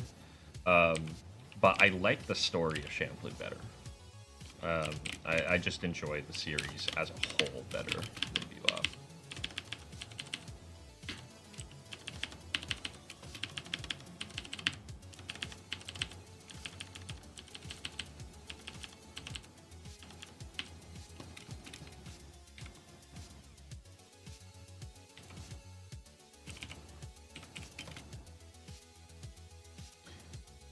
Do I have other people that I draw? Like other characters and stuff like that? Oh, yeah.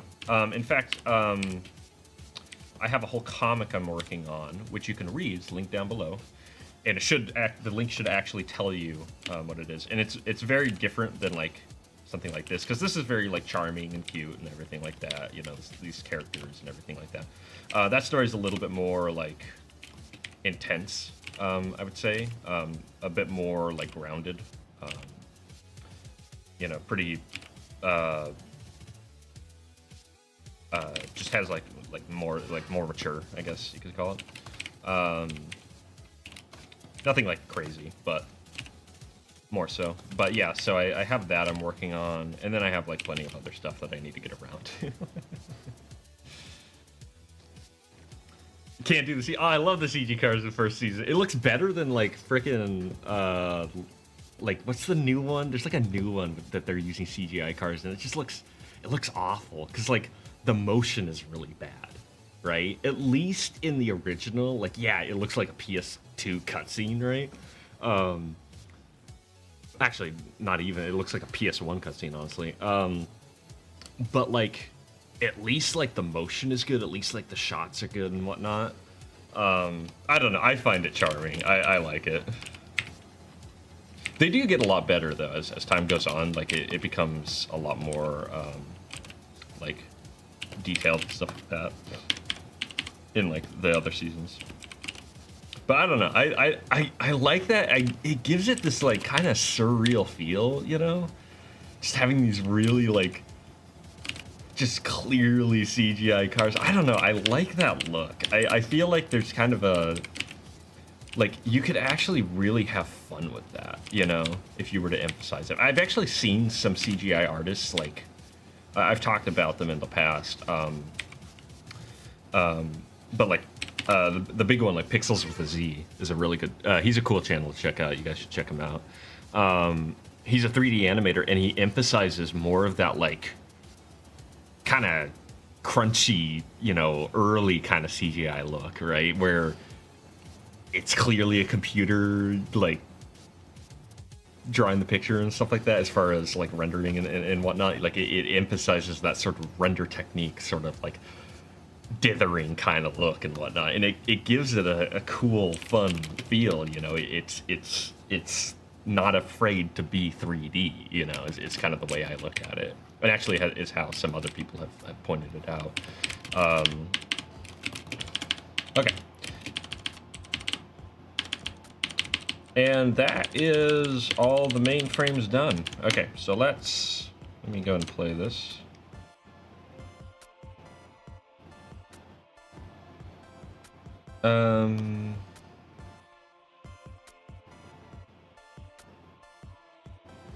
Yeah, and he's not gonna just stop there, so that should work.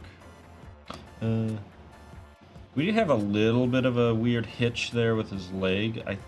Hold on. Nah, that looks alright. It is I guess the transition could have been a little bit smoother, but that's okay. But yeah, no, I'm pretty happy with that so far. And then here's the other thing that we're gonna do is now we need to copy and paste the frame. So, we need to actually like, okay, is that a 3 or is that a 2? That's a 2. 1, how many are there? I think there's, I want to say there's 2 of them. 1. Okay, there's 2 more frames, and then there's that 1 frame. Okay. So there's 2 more frames of transition, and they're all shortening. Okay. All right, so here's what we're gonna do. So copy and paste, and that's 33A because the other one took it up. And we'll organize the frames afterward. It's really easy to organize the frames. I'll show how that's done. And there's that one. But first we need to do this one. Okay, so now we're gonna just select it. And we're gonna just kind of bump it.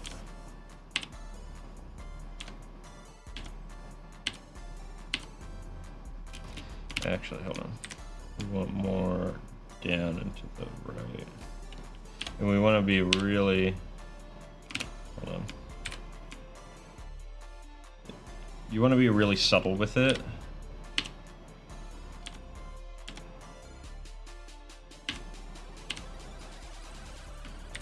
And a little bit more. This one could be a little bit more emphasized. But then, okay, so now what we need to do is we need to actually edit the arm. And I'm tempted to just redraw it. I think I'm just gonna redraw it here.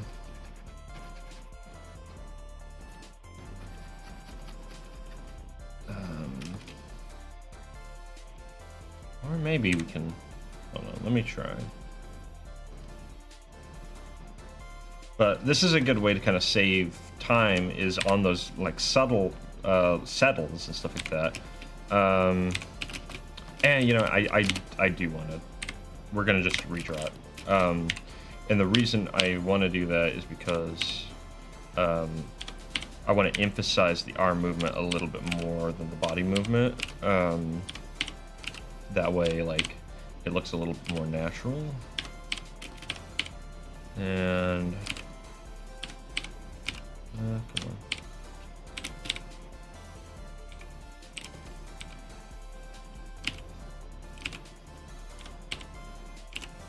Not that far. Not that far. About that far. Yeah, let's go with that. Okay. So all we should need to do is just redraw the arm a couple times.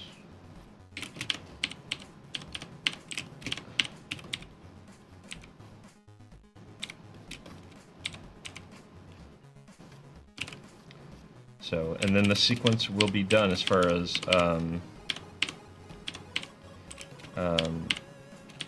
that specific motion.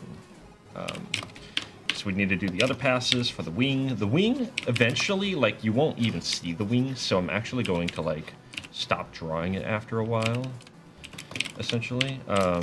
So that shouldn't be too long. And the hood will take some time, but it won't be too hard. Once I get the motion down.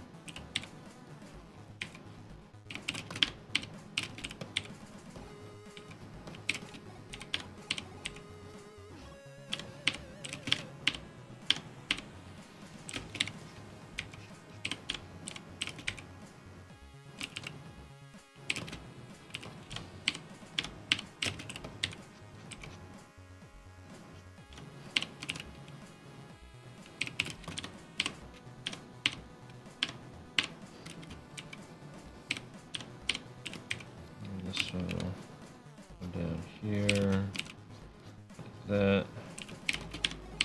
That's a tangent.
He has a wing.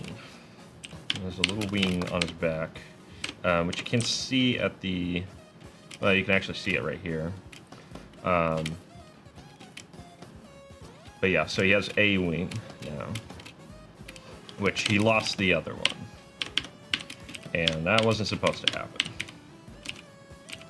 Unlike his horn, he's not supposed to lose his wings.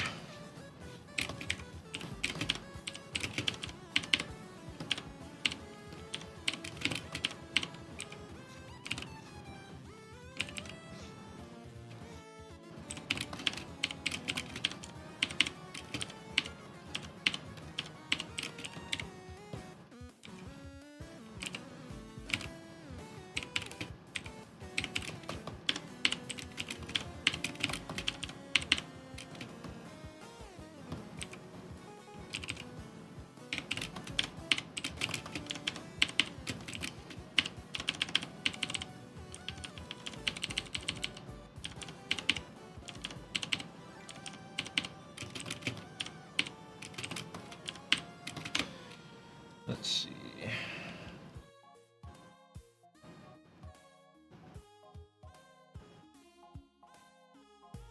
Three. Okay, so 3.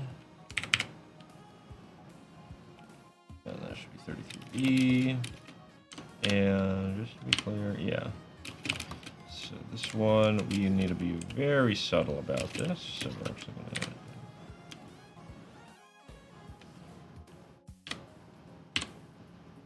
Yeah, that's about right. There we go.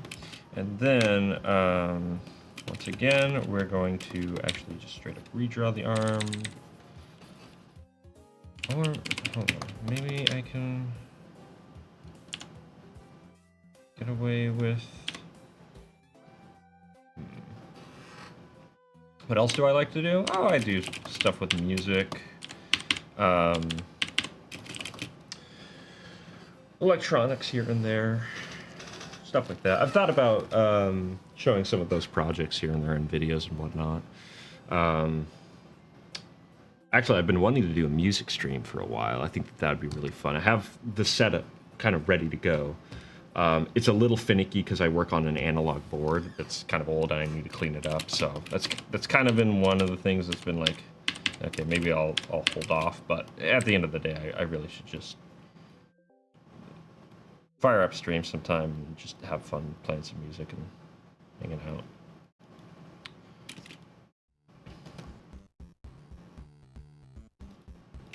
Yeah, let's see what happens if we...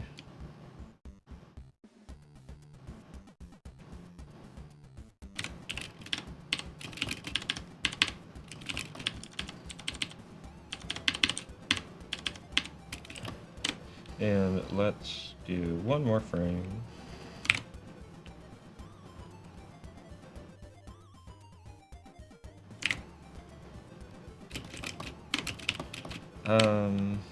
I don't know. Part of me wants to kind of emphasize the movement a little bit more. But let's see how this turns out.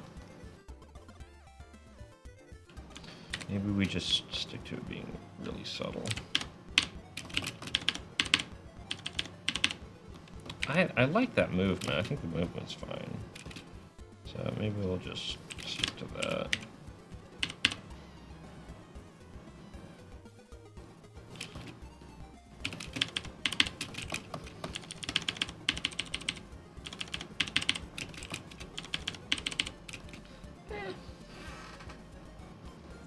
State MAing? Getting kind of personal there, don't you think? I'll say I'm in the Pacific Northwest, though. That's vague enough.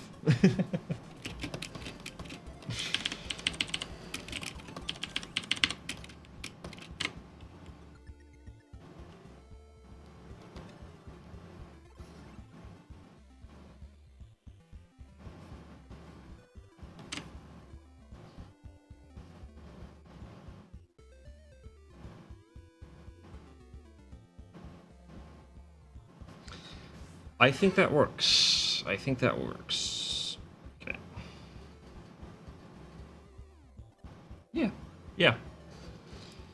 One thing I might do is actually have his eyes kind of flick around a little bit, like there, when things are kind of still.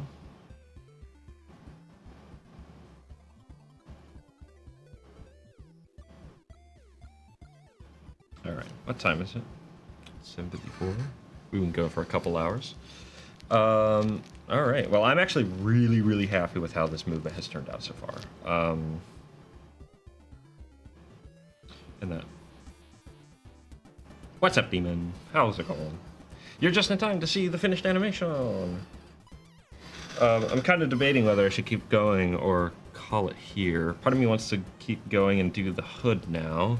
And let's do the hood a little bit. We'll do a little bit of the hood. Yes, so I started a pass on the wing at the beginning, right?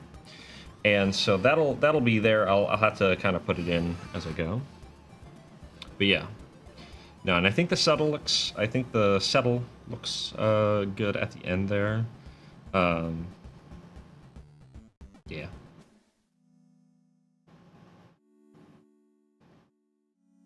I still need to animate Long Guts. Let me see. Where is Long Guts at again? Which frame? Yeah, here's Long Guts. I need to animate. At some point, I'll get around to doing that. Just have been going like up and down.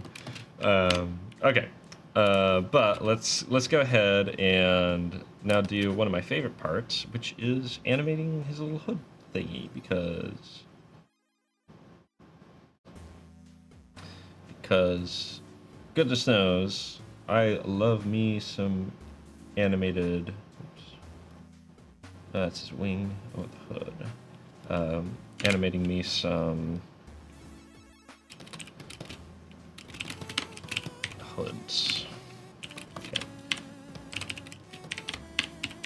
All right. So, and this is really fun because it's quick, relatively speaking.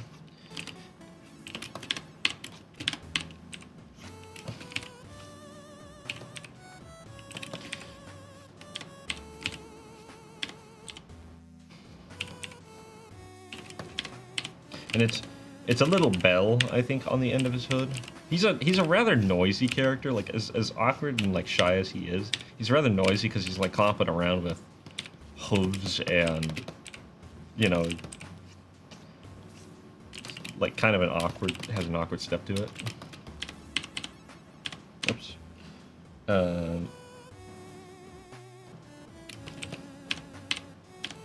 Okay, so we're gonna have it go this way.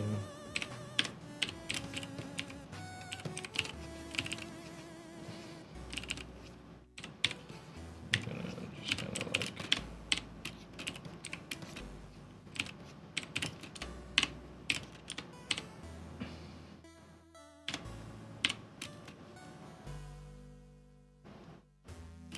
Okay.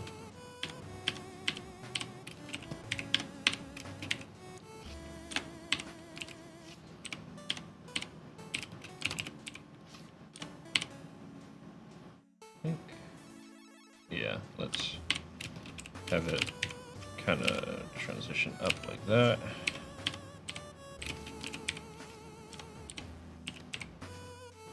That might be a bit far. Yeah, that's a bit far, so we're actually gonna have it about there.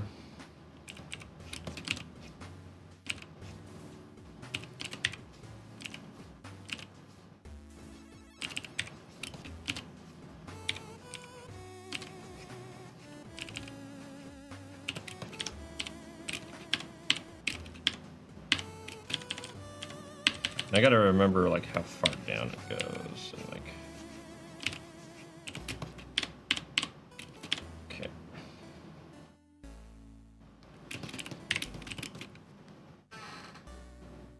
You want to animate something dynamic, but you know have no idea how. First things first. Reference. Reference is super important for dynamicism.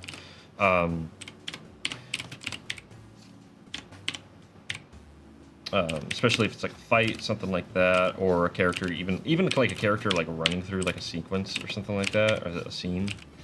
very, very difficult to like do that without some kind of reference of some kind. Honestly, I don't do very dynamic scenes myself. That's something that I tend to struggle with because it's not something I emphasize a lot. I'm more into the more subtle things. I would say though, I would recommend emphasizing straight ahead action on more dynamic sequences. Learning how to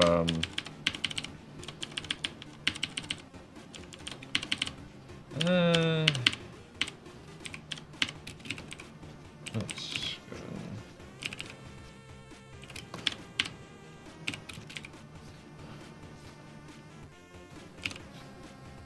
go. Like doing like key things out, but like leave a lot of room for like improvisation.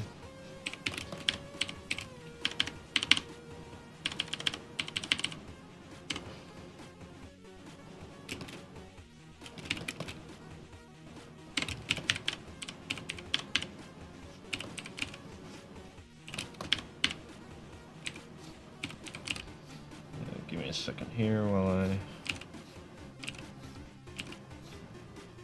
think this through.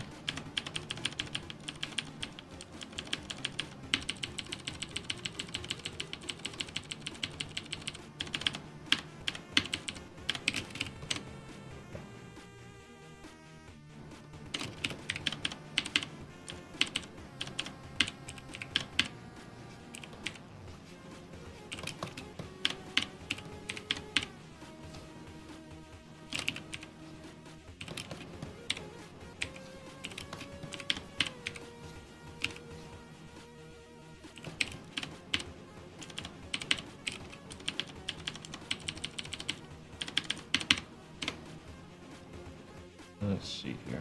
I will say I do have to like concentrate a little bit more when I'm doing this because I'm having to like think so much of the motion through. So if I go silent, that's why I'm not ignoring you. I swear. I think really hard and the scene would be done. Well, I'm always reminded of a quote from a great movie called A League of Their Own. Honestly, a great movie. People should check that one out. Stars Tom Hanks, actually, as a baseball coach. And he's talking to one of his players. And she says something along the lines of, it's getting, it's too hard to keep this up, right? Because they've been traveling all over the country. They've been playing all these games and stuff like that. And he looks at her and he basically tells her, of course it's hard. It's meant to be hard. If it wasn't, then everyone would be doing it. That's what makes it great.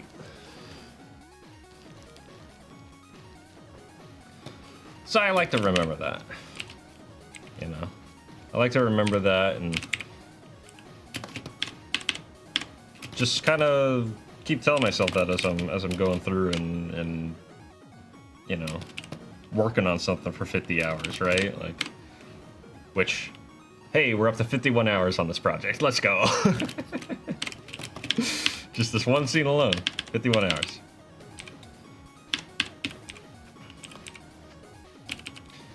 But, hey, that's what makes it great. It's tough, but you stick to it.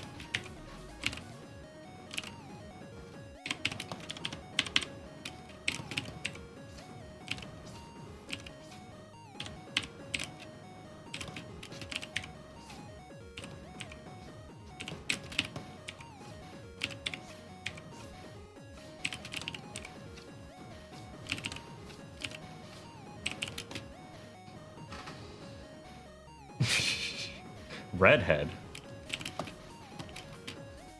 Something happened to my hair? Do I have red hair?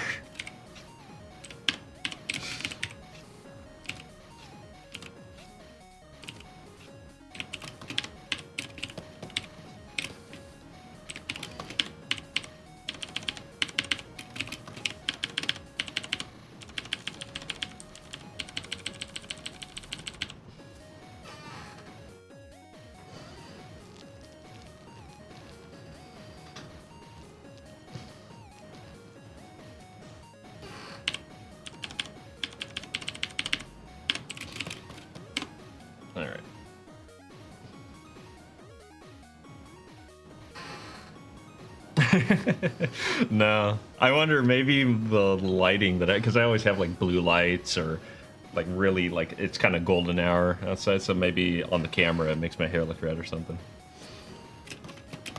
But no, I do not have red hair.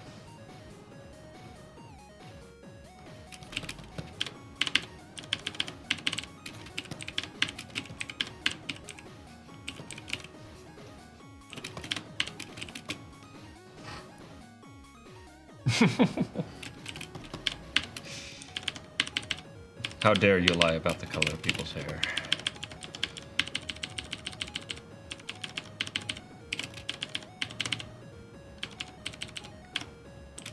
Should be good.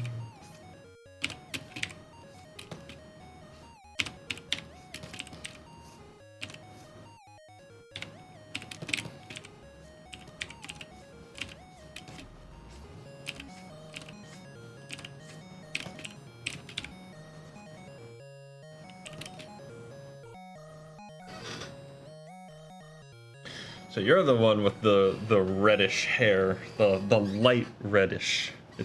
It's lightish red.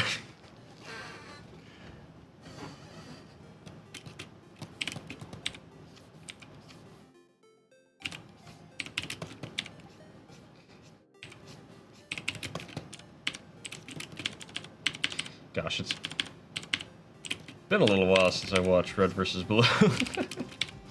Me and some friends were doing a watch through. Gosh, like 4 years back now or something? Maybe longer? I don't remember. Maybe not that long, but...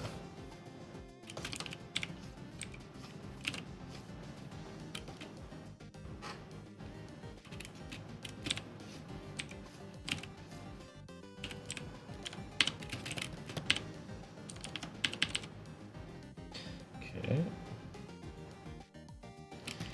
And I want to take this one.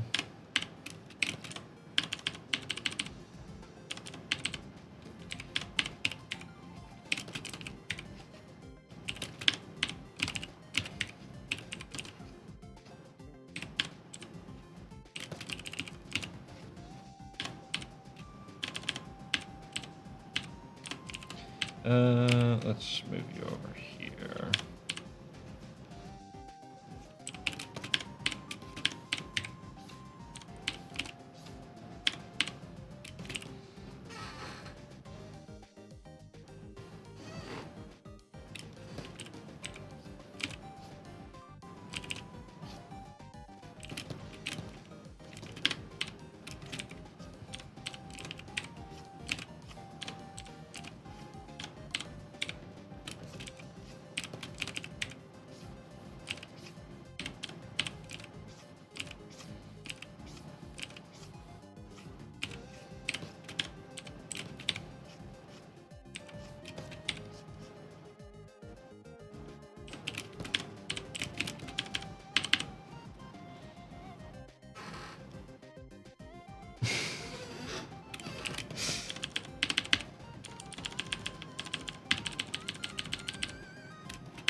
Tempted to do maybe 3s there, or maybe we just keep to 2s.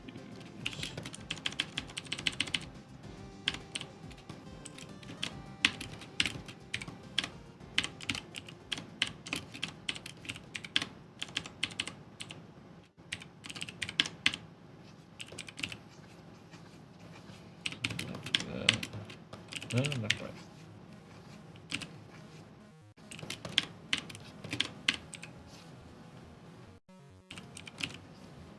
And the bell is kind of heavy, so it will make the hood swing a little slower. So I'm trying to keep that in mind with my timing. Let's watch it, actually. Yeah, that's looking good. I don't know if you're aware. It kind of has a bamboo kind of look to it. Like they're actually like meant to be kind of like bird legs a little bit. So yeah, he has like these weird bird leg things going down into hooves and whatnot. Because he's meant to be just like a uh, amalgamation of parts and pieces. I almost wonder if I should put like little cuffs around his legs to make it look like he's kind of like patched together now. I don't know. I probably shouldn't design him anymore, like add any more to him. But yeah. It took me a little while to figure out like what I wanted to do with his feet, because like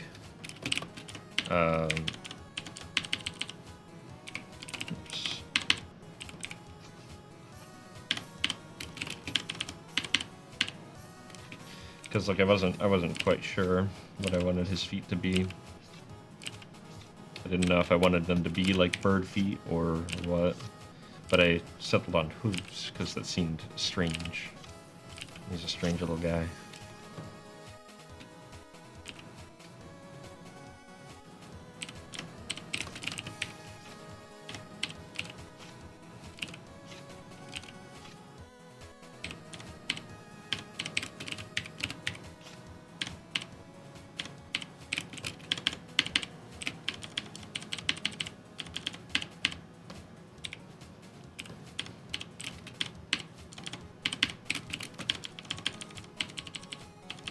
Hold on.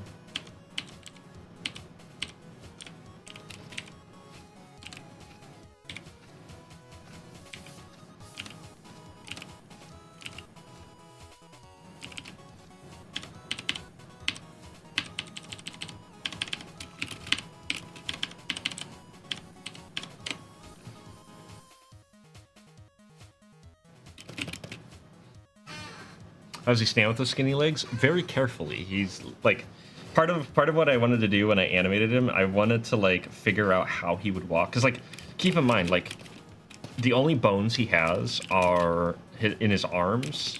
I think his fingers are more or less like just bone. I'm not really sure, but his arms have bones and his legs have bones, right?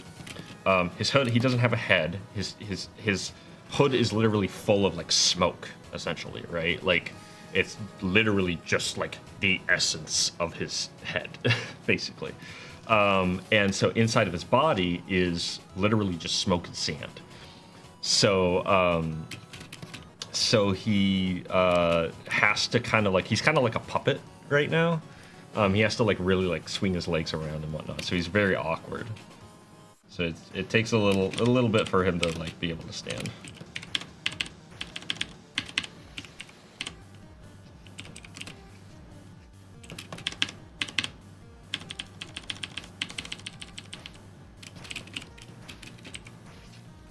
So he has to be very careful about it.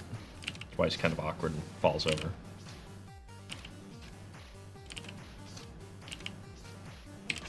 That's why that's also why he's very like close with his hands and stuff like that. Like he keeps his arms really close to him and whatnot, and his wing, because he's like trying not to bump into things. It's fun to think about stuff like that with characters, because like how a character moves is a really important thing, right?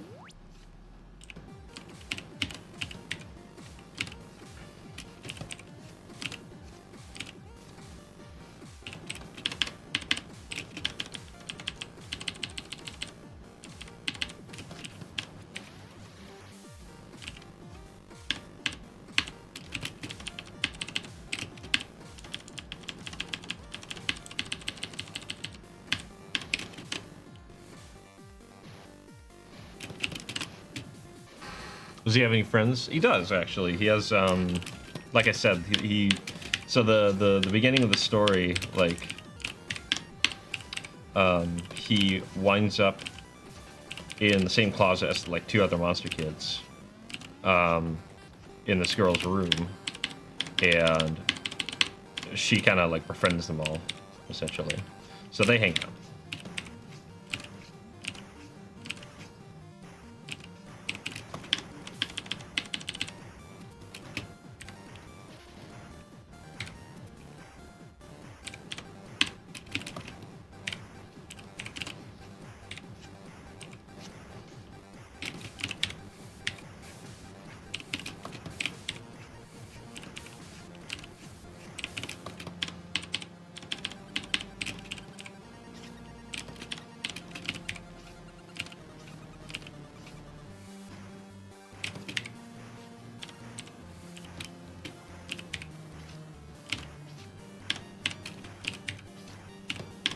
And in fact, actually, so the scenario is he's looking over a box that jumped up in the air.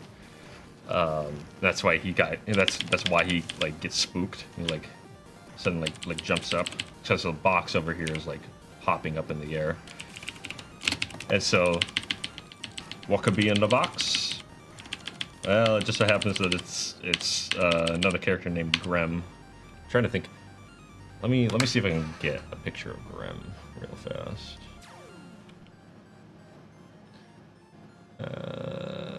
Documents, art. Where's like midnight snack, early night snack? Yeah. So this is Grem. So he's just this little gremlin kid who is impulsive and breaks things that gets into trouble. So yeah, he's the one hiding in the box. I still really like how this one turned out. I want to do more pieces like this. Grem's your favorite? Yeah, he's one of my favorites too. He's super fun to animate because like he has them big floppy ears that are super fun to like mess with, and the big ol' eyebrows. And he's fun to animate.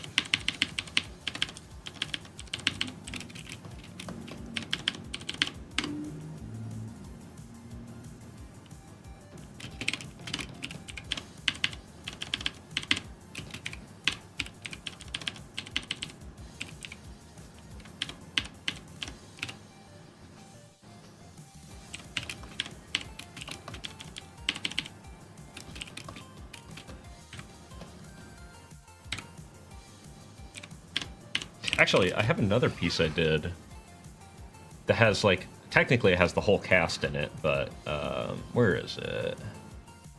It must still be out here. Come on. There it is.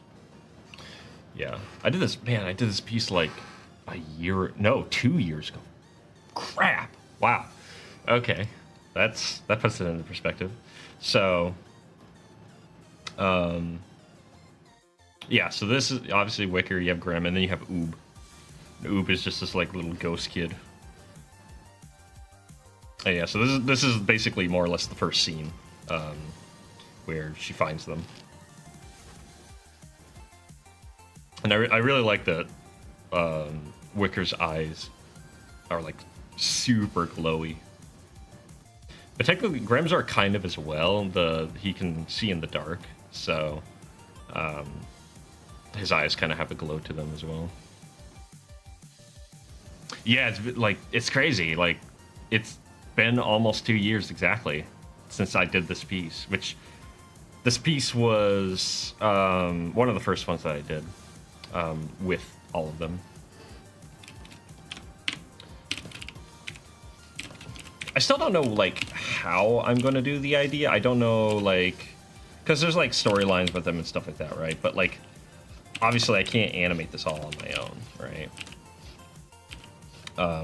Especially like maybe I could do more like if I was working on it full time, but like that just isn't an option right now.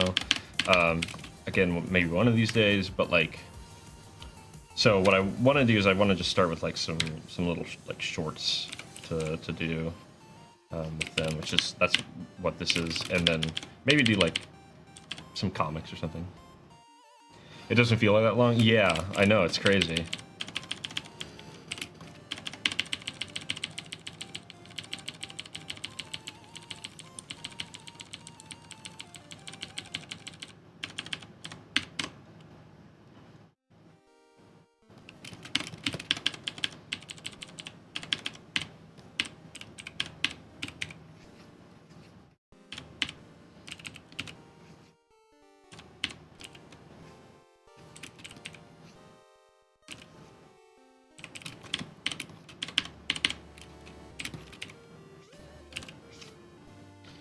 But yeah, I was emphasizing a lot of my efforts on the comic for a long time, which I'm going to be getting back to eventually here. This is kind of more just a like quick break, quote unquote quick, before getting back to the comic, because I've been working on the comic for 4 years. And technically that story idea for 5, considering I did my short film based on the blanking, first in 2020. That's not correct.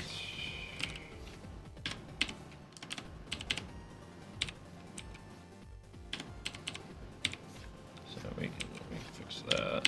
Oops.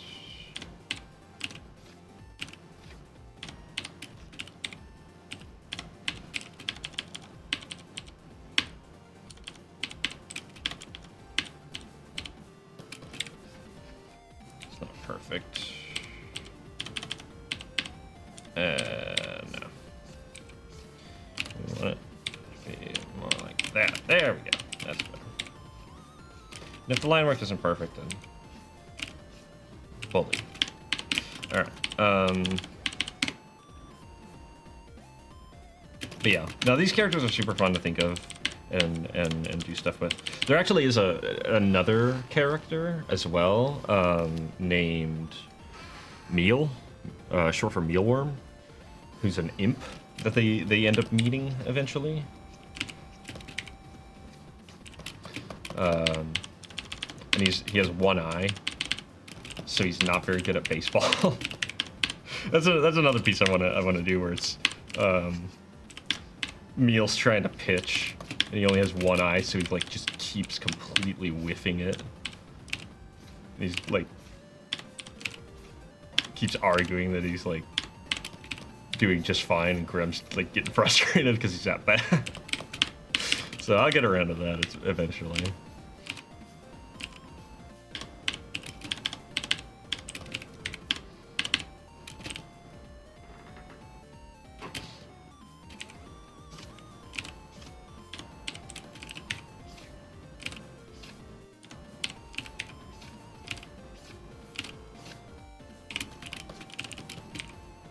Yeah, that's kind of how Grem's eyes are a little bit.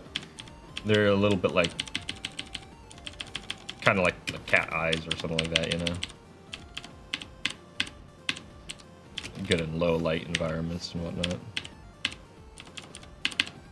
Which is actually what kind of spooks him about this situation, is like what's going on here. He's looking over into this room and he doesn't see any light, or he doesn't like see anything. It's just black, it's just dark. He just sees the glowing eyes. Which I'm not sure what the glowing eyes are yet. I haven't written that part. Or rather, I haven't like come up with it in my head.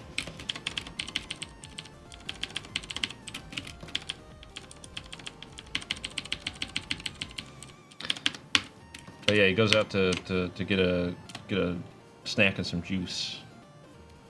And turns out something's out there.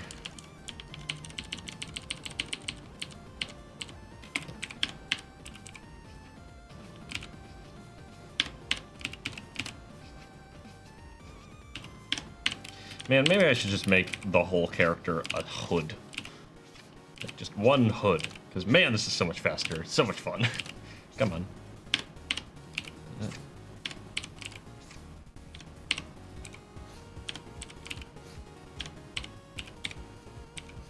Ooh, this is good. Who is this?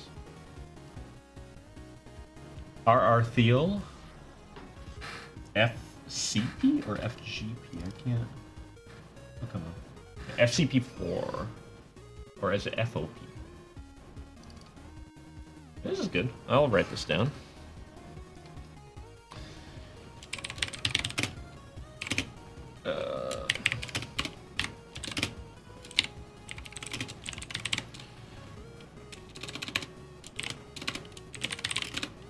Alright.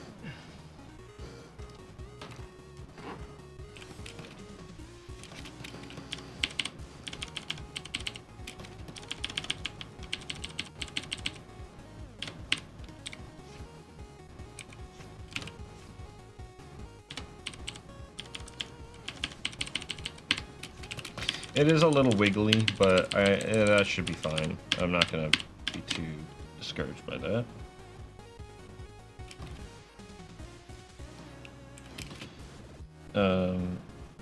And now, I actually might call it here. We're actually already like halfway through it, so I'll do that, and that'll probably be done next time I stream, which will be on Thursday.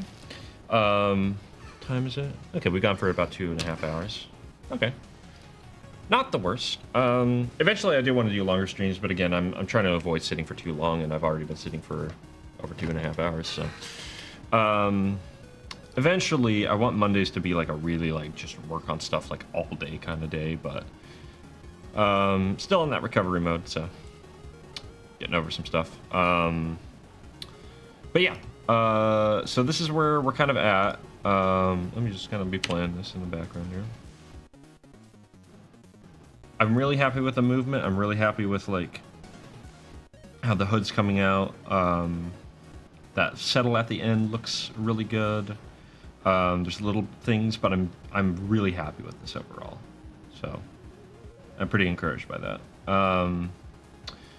But yeah, no, thank you guys so much for stopping by. This was actually a really fun stream. It was great to have an active chat. Been a little bit quiet on the streaming side of things for a little bit, and so this was a fun stream for sure. I will be back on Thursday for probably a similar length stream. I've been getting into the habit of streaming at 7 Pacific Standard Time. So hopefully that works for people. It's hard to do a little bit earlier than that on work days for me. But yeah, with all that being said, thank you guys so much for stopping by. I hope to see you back on Thursday, where we'll probably be continuing work on this. We'll probably be working on like the wing, for example, but eventually we're going to be doing the animation on the box that Graham is hiding in. So that's going to be really fun. It's going to be fun animating the little guy a little bit more. But yeah, take care. Have a good one. See you.